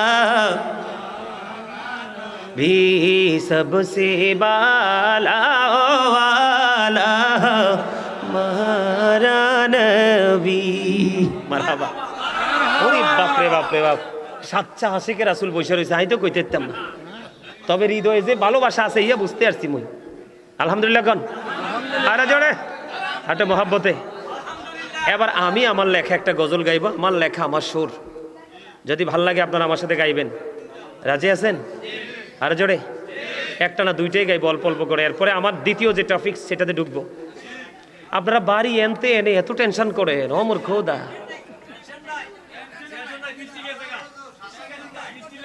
চলবে চলবে আরে জোরে আরে জোরে আরে জোরে মাশাআল্লাহ হ্যাঁ সকালে ফজর ঠিক করে উঠবনি আচ্ছা মাহফিলটা না হইলে হইবনি এখন এই যে দাদা ভাই আরেকটা কথা মনে করে দিছে এখন একটা ফাইজলামি শুরু হয়েছে মাহফিলে কি জানেননি মনে হয় যে হের মতো সুফি দুনিয়াতে আর কেউ নাই আচ্ছা মাহফিল হইলে সকালে ফজর নামাজ পড়তো না বছরে তো 365 দিন এক আপনার মাঠে একটা মাহফিল 364 দিন বাকি 364 দিন নামাজ পড়েনি ফজরের এই তো দেখছেন নি পুরান সালে বাপরে বাপ আপনি যতই আধুনিক ধান রোপণ করেন না কেন পুরানটা 11-র ভাত যেই মজা এখনকার এই চিকন 28-এর রাত তত মজা আর যদিও মজা লাগে এনার্জি কিন্তু 11-র মতো 28-এ নাই কথা কন না কেন আরে বেটা 20 বছর পরে ওই সেদিনকে দেখছিলাম ডক্টর নজরুল ইসলামে ওয়াজ করতে আছে কয় আর ফলা 17টা না 18টা আই অনষ্ট কয় আর তুই উগ্গা উড়াইছ ধুড়াই তুই বেহাস মুরব্বী আর কি মজা কইরা কইছে বিয়েটা হাসির না বোঝার জিনিস ওনারা এখনো কত স্ট্রং আমরা এখনো কত দুর্বল নাই আমাদের ঈমান নাই আমাদের আমল নাই কোনো সুস্বাদু টেকসই খাবার কথা বলেন না কেন কেন বললাম অত্যন্ত দুঃখের সাথে আরে ভাই গ্রামের মানুষ আমরা যখন আমাদের বাড়িতে ছিলাম আপনার হলুদ থেকে ধরে সব মরিচ সব আমরা খেতে করছি ক্ষেতের জমিন থেকে আপনার উঠাই না দিলে মা রান্না করে দিছে কত মজা আর এখন মহিলারা দেখবেন ধান খেতে বিক্রি করে বস্তার চাল আনো বস্তার চালটা যেটা দেখো দেখতেই সুন্দর কিন্তু ভিতরে কিছুই আজকে থেকে সোয়াবিন তেল খাওয়া বন্ধ করেন আজকে থেকে মিনিকেট খাওয়া বন্ধ করেন আজকে থেকে অন্যায় অপরাধ ছেড়ে দেন ডায়াবেটিস নামক রোগ এই বাংলার আকাশ বাতাস থেকে দূর হয়ে যাবে আমি যদি এখন আপনাদের সামনে পৃথিবীর মানুষ কেন রোগাক্রান্ত হয় এই বিষয়গুলো নিয়ে যদি আলোচনা করি আপনারা অবাক হয়ে যাবেন এই কথা বলবেন না এদিকে দেখান আমার কিন্তু পরকালের নাস্তা আপনাদেরকে দিয়ে দিছি একটা বিষয়ের উপরে বাকি বিষয়গুলো অনলাইন থেকে নেবেন এখন দিব দুনিয়াতে কিভাবে সুস্থ থাকবেন সেই তার আগে আমি বলবো আমি এই জায়গাতে একটু গজল আমার লেখা একটু গজল গাইবো বলছি বেশি না অল্প করে গাইবো আপনারা গাইবেন আমার সাথে এটা আমার লেখা আমার সুর আপনারা পারলে আমার সাথে সুর দিবেন ওগো নবীজি কেমন করে বলো তোমায় দেখি ওগো নবীজি কেমন করে বলো তো আছো তুমি ওই মদিনায় আছো তুমি ওই মদিনায় সঙ্গে নিয়ে দুই প্রেমিক সাথী কেমন করে বলো তোমায় দেখি বলেন ওগো নবীজি কেমন করে বলো তোমায় দেখি দেখার আশা আমার মনে পুষে রেখেছি আপন করে বলেন দেখার আশা পুষে রেখেছি আপন করে পাই যদি গো নবী তোমার দিদার, পাই যদি গো নবী তোমার দিদার, শীতল হবে মোর দুটি আখি। কেমন করে বলো তোমায় দেখে, বলেন ওগো নবীজি, কেমন করে বলো তোমায় দেখি। মারহাবা, আরে জোরে, ভাল লাগছে, ভাল লাগছে, আলহামদুলিল্লাহ বলেন, আরো জোরে বলেন, আরেকটা মহব্বতে।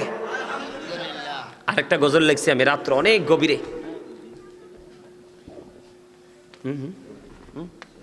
কি কি আরেকটা গজল লিখছি রাত্র গভীরে, একদম গভীরে। আপনারা একটু শোনেন, তারপরে আমি আপনাদের কাছে আবার পুনরায় আলোচনা নিয়ে ফিরে আসব। এই তো যে সুন্দর নূর নবীজি, নামটি মধু মাখা, তুমি ছাড়া শূন্য জীবন, আমি যে বড় একা। এই তো যে সুন্দর নূর নবীজি, নামটি মধু মাখা, তুমি ছাড়া শূন্য জীবন, আমি যে বড় একা।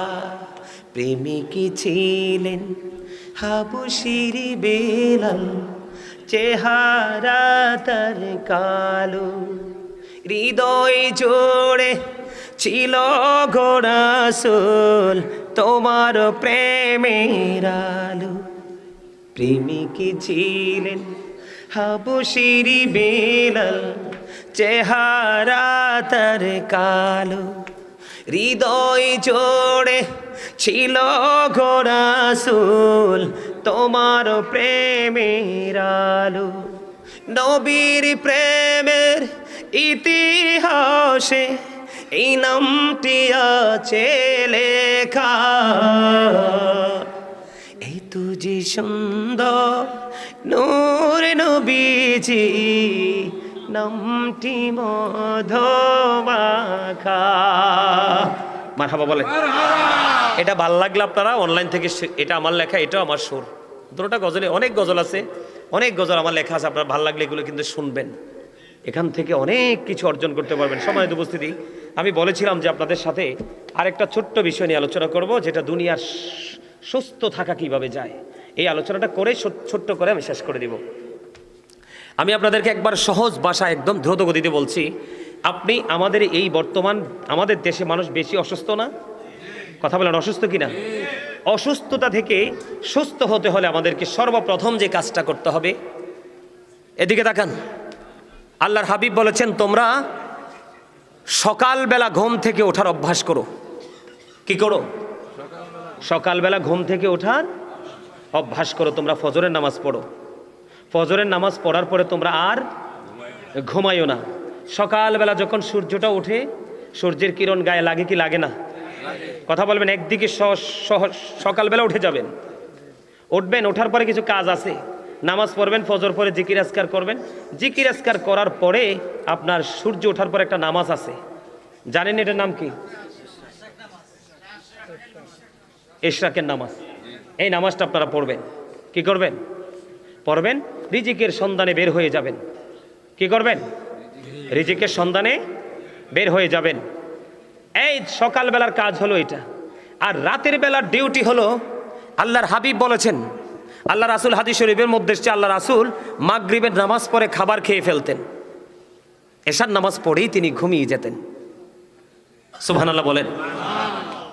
তাহাজ্জুদ পড়তেন। আপনারা তাহাজ্জুদের নামাজ পড়বেন। তাহাজ্জুদের নামাজ সুবহে কাযিবে আপনারা সুবহে সাদিকের আগে পড়ে নেবেন। আপনারা তাহাজ্জুদের নামাজটা বেশি বেশি করে পড়বেন, কারণ তাহাজ্জুদের নামাজ মানুষকে বেশিরভাগ রোগ থেকে মুক্ত রাখে। সুবহানাল্লাহ বলেন।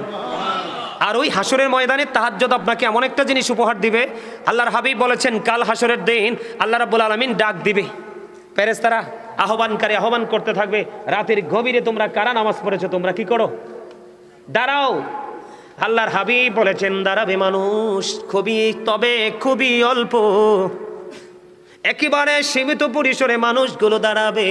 আল্লাহ রাব্বুল আলামিন ওই মানুষগুলোকে বলবে বিনা হিসাবে জান্নাতে চলে যাও, আর বাকিগুলো হিসাবের জন্য প্রস্তুত হবে।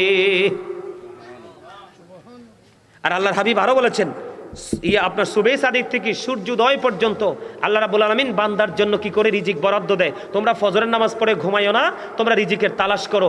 এমনকি আল্লাহর হাবিব মা খাতুনে জান্নাতকে পর্যন্ত ওনার ঘরে এসে ওনাকে জাগিয়ে দিতেন। হাদিস শরীফের মধ্যে এসছে। এদিকে তাকান, এই যে একটা গেল, আরেকটা হলো কি জানেন? এবার আসেন খাবার। কি আল্লাহর হাবিব বলেছেন, তোমরা বেশি বেশি করে খেজুর খাও, জমজমের পানি খাও, জৈতুনের তেল মালিশ করো অথবা খাও। কি করো? জৈতুনের তেল মালিশ করো অথবা মধু খাও, কালিজিরা খাও।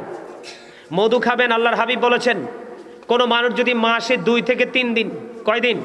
বেশি লাগবে না। আমি আজকে বলে যাই, আপনারা কাউন্ট করে রাখেন, এগুলো আগামী দিন থেকে বাস্তবায়ন করেন, নেয়ামত বুঝতে পারবেন আস্তে আস্তে।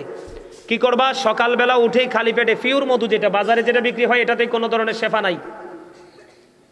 আপনার বাসা ভাঙ্গা যে মধুটা, এই মধুটা মাসে 2-3 বা 3 দিন 1 ফোঁটা বা 2 ফোঁটা 3 ফোঁটা খালি পেটে খেয়ে নেবেন। আল্লাহ রাসূল বলেছেন তার কোনো বড় ধরনের অসুখ হবে না। মায়েশা সিদ্দিকা রাদিয়াল্লাহু তাআলা আনহা থেকে হাদিস বর্ণিত, তিনি বলেছেন কালিজিরা এমন একটা ঔষধ, এটা মৃত্যুর রোগ ছাড়া সব রোগের জন্য এটা কি শেফা হিসেবে কাজ করে। প্রতিদিন রাত্রে শোয়ার সময় 3 আঙ্গুলের 1 চিমটি দিয়ে আপনি কি করবেন? কালিজিরা খেয়ে ঘুমাবেন। আলহামদুলিল্লাহ বলেন। এবার আসেন, আমরা তো এগুলো খেতে পারলাম না, আমাদের সেই সাধ্য নাই খেজুর খাওয়ার, জৈতুনের তেল খাওয়ার, জমজমের পানি খাওয়ার। সাধারণভাবে আমরা খাবার খাবো। এই খাবারটা কিভাবে খাবো? এই মনু, এই গেইডে মনুরা, এই কথা বললো না ভাই, কথা বললো না। আমি একটু শেষ করে দিচ্ছি, কথা বললো না একটু। আচ্ছা মুই কইতে আছি, আমার দিকে তাকান, এদিকে তাকান। এবার ধরেন আমরা কেউ এগুলো খেতে পারবো না, আমাদের সেই তৌফিক নাই, আমরা গ্রামের মানুষ, একবারে প্রত্যন্ত অঞ্চলের মানুষ। এখন আমরা খাবার খাবো, খাবারটা কিভাবে খাবো? এই খাবারের মধ্যেও কিন্তু সুস্থতা শেফা রাসূল দিয়ে দিচ্ছেন আমাদেরকে। এখন বর্তমানে যেই দেশের নাম ইরান, এই দেশের একটা সময় নাম ছিল পারস্য। এখন বর্তমানে যেই দেশের নাম ইরান, এই দেশের নাম একটা সময় ছিল কি? পারস্য। পারস্যের একজন চিকিৎসক আরবে আসছেন 2 বছর। 2 বছর তিনি বিচরণ করার পরে এই আরবের মধ্যে একটা লোকও তিনি অসুস্থ পান নাই। কি করেন নাই? একটা লোকও তিনি অসুস্থ পাননি। না পাওয়ার পরে আপনার আমার প্রাণী নবীর কাছে গেলেন, ইয়া রাসূলুল্লাহ, 2 বছর আপনার এই দেশে বিচরণ করলাম, একটা মানুষ আমি অসুস্থ পাইলাম না। তাদের সুস্থ থাকার পিছনের মূল মন্ত্রটা কি? আমার নবীজি বললেন, তুমি মন্ত্র জানতে চাও? কয় হ, জানতে চাই। আমার দেশের মানুষ অতিরিক্ত পেটে খিদা না লাগলে তারা খাবার খেতে বসে না। যখন তারা খাবার খেতে বসে অনেক বেশি খাবার খায় না, তার মানে হলো তারা পেটটাকে 3 ভাগ করে, 1 ভাগ তারা খাবার দিয়ে ফিল আপ করে, আর 1 ভাগ তারা বন্ধু পানি দিয়ে ফিল আপ করে শ্বাস প্রশ্বাস আনা নেওয়ার জন্য, আর একটা ভাগ খালি রাখে। এই জন্য আমার দেশের মানুষ বেশি অসুস্থ হয় না, তারা সুস্থ থাকে। আমরা উম্মত হিসাবে নবীজি আমাদেরকে বলেছেন তোমরা কি করো? পেটটাকে 3 ভাগ করে, 1 ভাগ খাবার, 1 ভাগ পানি, আর 1 ভাগ খালি রাখো। আপনাদেরকে মনে করাই দেই, যুবক তোমরা কি শিখো জানি না, তোমরা তো মোবাইল নিয়ে বেশি বেশি থাকতে পছন্দ করো। একটা মেসেজ পাইছো কিনা জানি না, বেশ মনে হয় যে বছর খানিক আগে ইংল্যান্ডের রানী মারা গেছে, ব্রিটিশ রানী 2য় এলিজাবেথ যখন মারা গেল, মারা যাওয়ার পরে ওনার জীবনের সুস্থতা নিয়ে একটা জরিপ হয়েছে, যে লন্ডনের মতো জায়গায় থেকে, এই দেশে থেকে তার এত লম্বা সময় তার কোনো ডাক্তারের কাছে যেতে হয়নি। পিছনের কারণটা কি? তখন ওই দেশের মানুষ গবেষণা করেছে, তার জীবন বৃত্তান্ত তালাশ করে বের করেছে। ওই রানী এলিজাবেথ তিনি খাবার যখন খেতেন একেবারে অল্প খেতেন, দিনে 3 বার 4 বার 5 বারও খেতেন পুষ্টিকর খাবার, তবে একেবারে অল্প, পানি খাইতেন বেশি, তিনি ফ্রি থাকতেন। এই জন্য বড় ধরনের দেখেন একজন বেঈমান, সে জাহান্নাম কিন্তু তার জন্য বরাদ্দ, কিন্তু তারপরেও পৃথিবীতে তার সুস্থতার ধরন ছিল খুবই চমৎকার। আমরাও যদি সেইভাবে করতে পারি তাহলে আমাদের জীবনও কি হয়ে যাবে? এই সুস্থ থাকার জন্য এগুলো আপনাকে মানবেন, যদি মানেন জীবন ধন্য হবে। আবার আসেন, আরেকটা হলো মেসওয়াক। কি? দুর্গন্ধ থেকে কিন্তু মানুষ অসুস্থ হয়, আক্রান্ত হয়। দুর্গন্ধকে দূর করার জন্য রাসূল বলেছেন বেশি বেশি করে মেসওয়াক করো। কি করো? বেশি বেশি করে মেসওয়াক করো, কারণ নবীজি বলেছেন আমার উম্মতের কষ্ট হবে, না হয় প্রত্যেক নামাজের আগে আমি বাধ্যতামূলক করে দিতাম মেসওয়াকটা।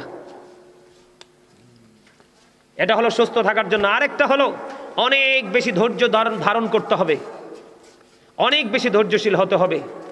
আল্লাহর হাবিব বলেছেন কুস্তি খেলায় যিনি বিজয়ী হয় তিনি শক্তিশালী নয়, ধৈর্যের খেলায় যিনি বিজয়ী হয় তিনি হলেন শ্রেষ্ঠ শক্তিশালী। আপনার মেজাজ কি হয়েছে, হট হয়ে গেছে, আপনি কন্ট্রোলিং আনতে পারতেছেন না, রাসূল বলে তুমি বসে যাও, না বসার পরেও কন্ট্রোল হচ্ছে না, তুমি শুয়ে যাও, মাটিতে গড়াগড়ি দাও, কি হয়ে যাবে? ধৈর্য চলে আসবে, কন্ট্রোলিংয়ে চলে আসবে। আর বেশি বললাম না, এই ছোট্ট ছোট্ট কথাগুলো একটু মানার চেষ্টা করবেন, বিশেষ করে বেশি বেশি করে তওবা করবেন। সর্বশেষ বক্তব্য হলো আমাদের বর্তমানে বাংলাদেশে আমাদের মুসলমানের অবস্থা বেশি একটা ভালো না। আমরা নিজেদের মধ্যে নিজেরা কামড়াকামড়ি করতেছি, নিজেদের গোস্ত নিজেরা খাওয়ার জন্য চেষ্টা করতেছি, নিজেদের রক্ত নিজেরা চষার জন্য চেষ্টা করতেছি। একটা মাত্র কারণ, সেটা হলো রাসূলের আদর্শ থেকে দূরে চলে যাওয়ার কারণে। সম্মানিত উপস্থিতি, একটা বাবা মা যদি কয়েকটা কাজ গুরুত্ব দিয়ে করতে পারে তাহলে সমাজ জাতি সব বেঁচে যাবে, আর না হয় ধ্বংস হয়ে যাবে। আল্লাহর হাবিব বলেছেন আদিবু আওলাদাকুম আলা সালাতি খিসালিন হুব্বি নবিকুম ওয়া হুব্বি আহলি বাইতিহি ওয়া আলা কিরাতিল কুরআন। রাসূল বলেছে তোমরা তোমাদের সন্তানদেরকে তিনটি বিষয় শিক্ষা দাও। ফার্স্ট টাইম হলো হুব্বি নবিকুম, teach the love of the prophet, নবীর ভালোবাসা শেখাও। 2 নাম্বার হলো হুব্বি আহলি বাইতিহি, টিচ ফ্যামিলি লাভ, নবীর আহলে বাইতের ভালোবাসা শেখাও। 3 নাম্বার হলো ওয়া আলা কিরাতিল কুরআন, learn to recite the holy Quran. নবী সম্পর্কে আপনাদেরকে আমি ছোট্ট করে বলি, এদিকে তাকান। নবী সম্পর্কে আপনি যদি সত্যিকারের উম্মত হয়ে কবরে যেতে চান, আপনি নবীকে ফলো করতে হবে। ডক্টর আহমদ পেয়ারা বাগদাদি পীর সাহেব কেবলা শাহপুর দরবার শরীফের, আপনারা জানেন কিনা জানি না, মুরব্বীরা জানেন না? শাহপুর দরবার অনেক জাজরাইল একজন আল্লাহর ওলি ছিলেন, তিনি বসরা ইউনিভার্সিটির লেকচারার ছিলেন। উনি একটা বক্তব্য দিয়েছেন, of all the great religious personalities of all prophet Muhammad রাসূলুল্লাহ সাল্লাল্লাহু আলাইহি সাল্লাম ওয়াজ দ্য মোস্ট সাকসেসফুল। জোরে কোন সুবহানাল্লাহ। পৃথিবীতে যত বেশি নবী রাসূল এসেছে, সকল নবী রাসূলের মধ্যে ইমামতি থেকে রাজনীতি প্রত্যেকটা সেক্টরে আপনার আমার নবী সফল।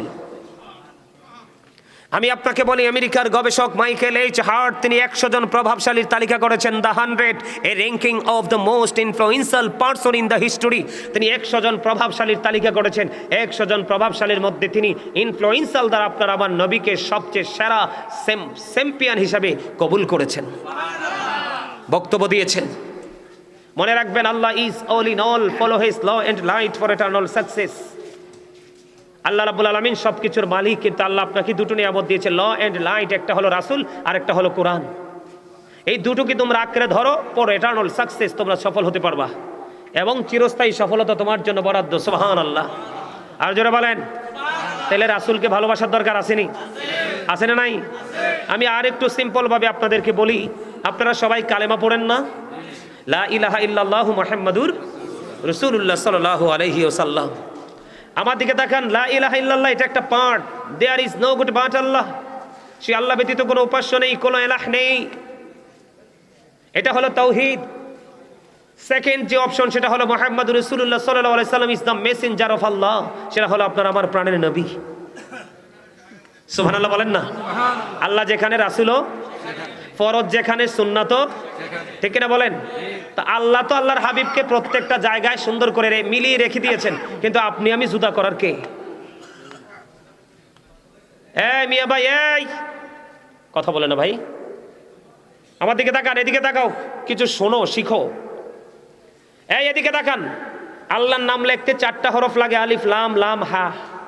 কি প্রেম দেখেন না, একটার উপরে নিচেও কোনো নক্তা নাই। নবীজির নাম লিখতে 4টা হরফ, মিম হা মিম দাল, এই 4টার মধ্যেও কোনো নক্তা।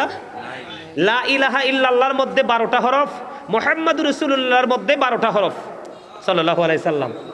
12 মিলে কত হইল? আরো জোরে বলেন। 24। আল্লাহ কয় 24-এর সাথে মিল রেখে আমি একদিনে 24 ঘন্টা বরাদ্দ দিলাম। দেখছেন নি প্রেম কোথায়? আল্লাহর নামে 4 হরফ, রাসূলের নামে 4 হরফ, 4 মিলে কত হলো? 8। জান্নাত কয়টা? দেখছেন নি প্রেম? দেখছেন নি? তাইলে নবীর সাথে প্রেম রাখবেন তো, ভালোবাসা রাখবেন তো।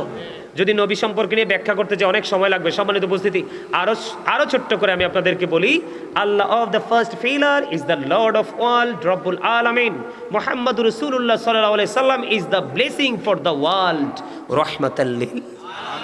কি দারুণ না দাদা ভাই? রব্বুল আলামিন রাহমাতাল লিল।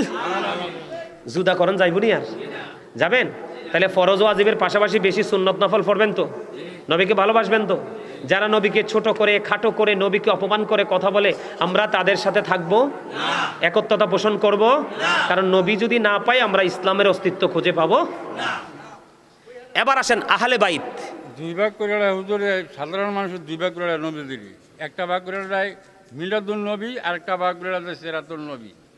কেউ মিলাদুন নবী পালন করে, কেউ সিরাতুন নবী। সিরাতুন নবী তো পালন করে, আমি দাদা বলি, আমি আপনারা বলি, সিরাতুন নবী তো পালনের জিনিস না।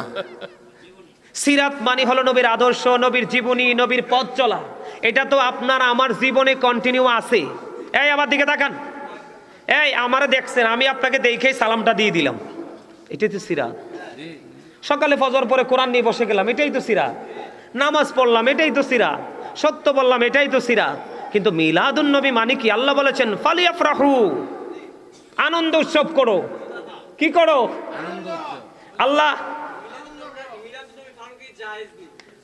ওমর খোদা হেইয়া কিয়া কইতেছেন মনু? আচ্ছা মুই এককালে বাইঙ্গে কইয়া দেই, আমি কই শোনেন, আমার কথা শোনেন, এটা একবারে সহজ ভাষা। আচ্ছা আপনার আমার আগমন হইছে না, জন্ম হইছে নি, তো এইটাই তো মিলা, তো এটা কি অস্বীকার করা যায়? হ্যাঁ কয় যায় যায়।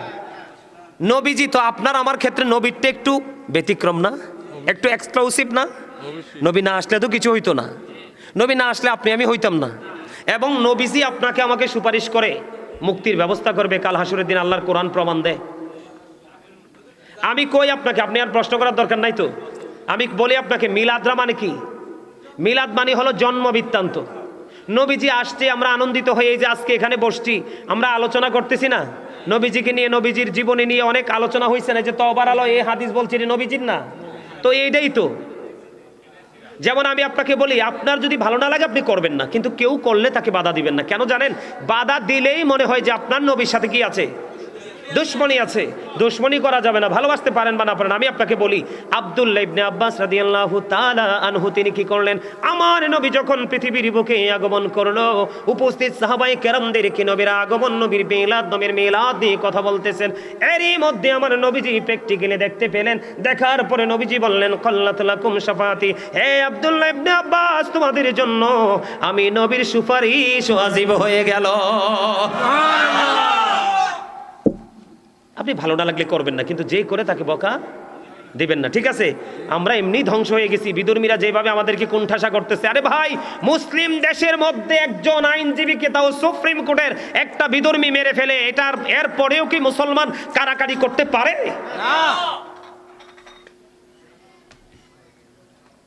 কেউ কাউকে আঘাত করবেন না, কেউ কাউকে অ্যাটাক করবেন না, কেউ কাউকে আক্রমণ করবেন না। ভালোবাসা নিয়ে কাজ করতে শিখুন, হিংসা বিদ্বেষ ভুলতে শিখুন।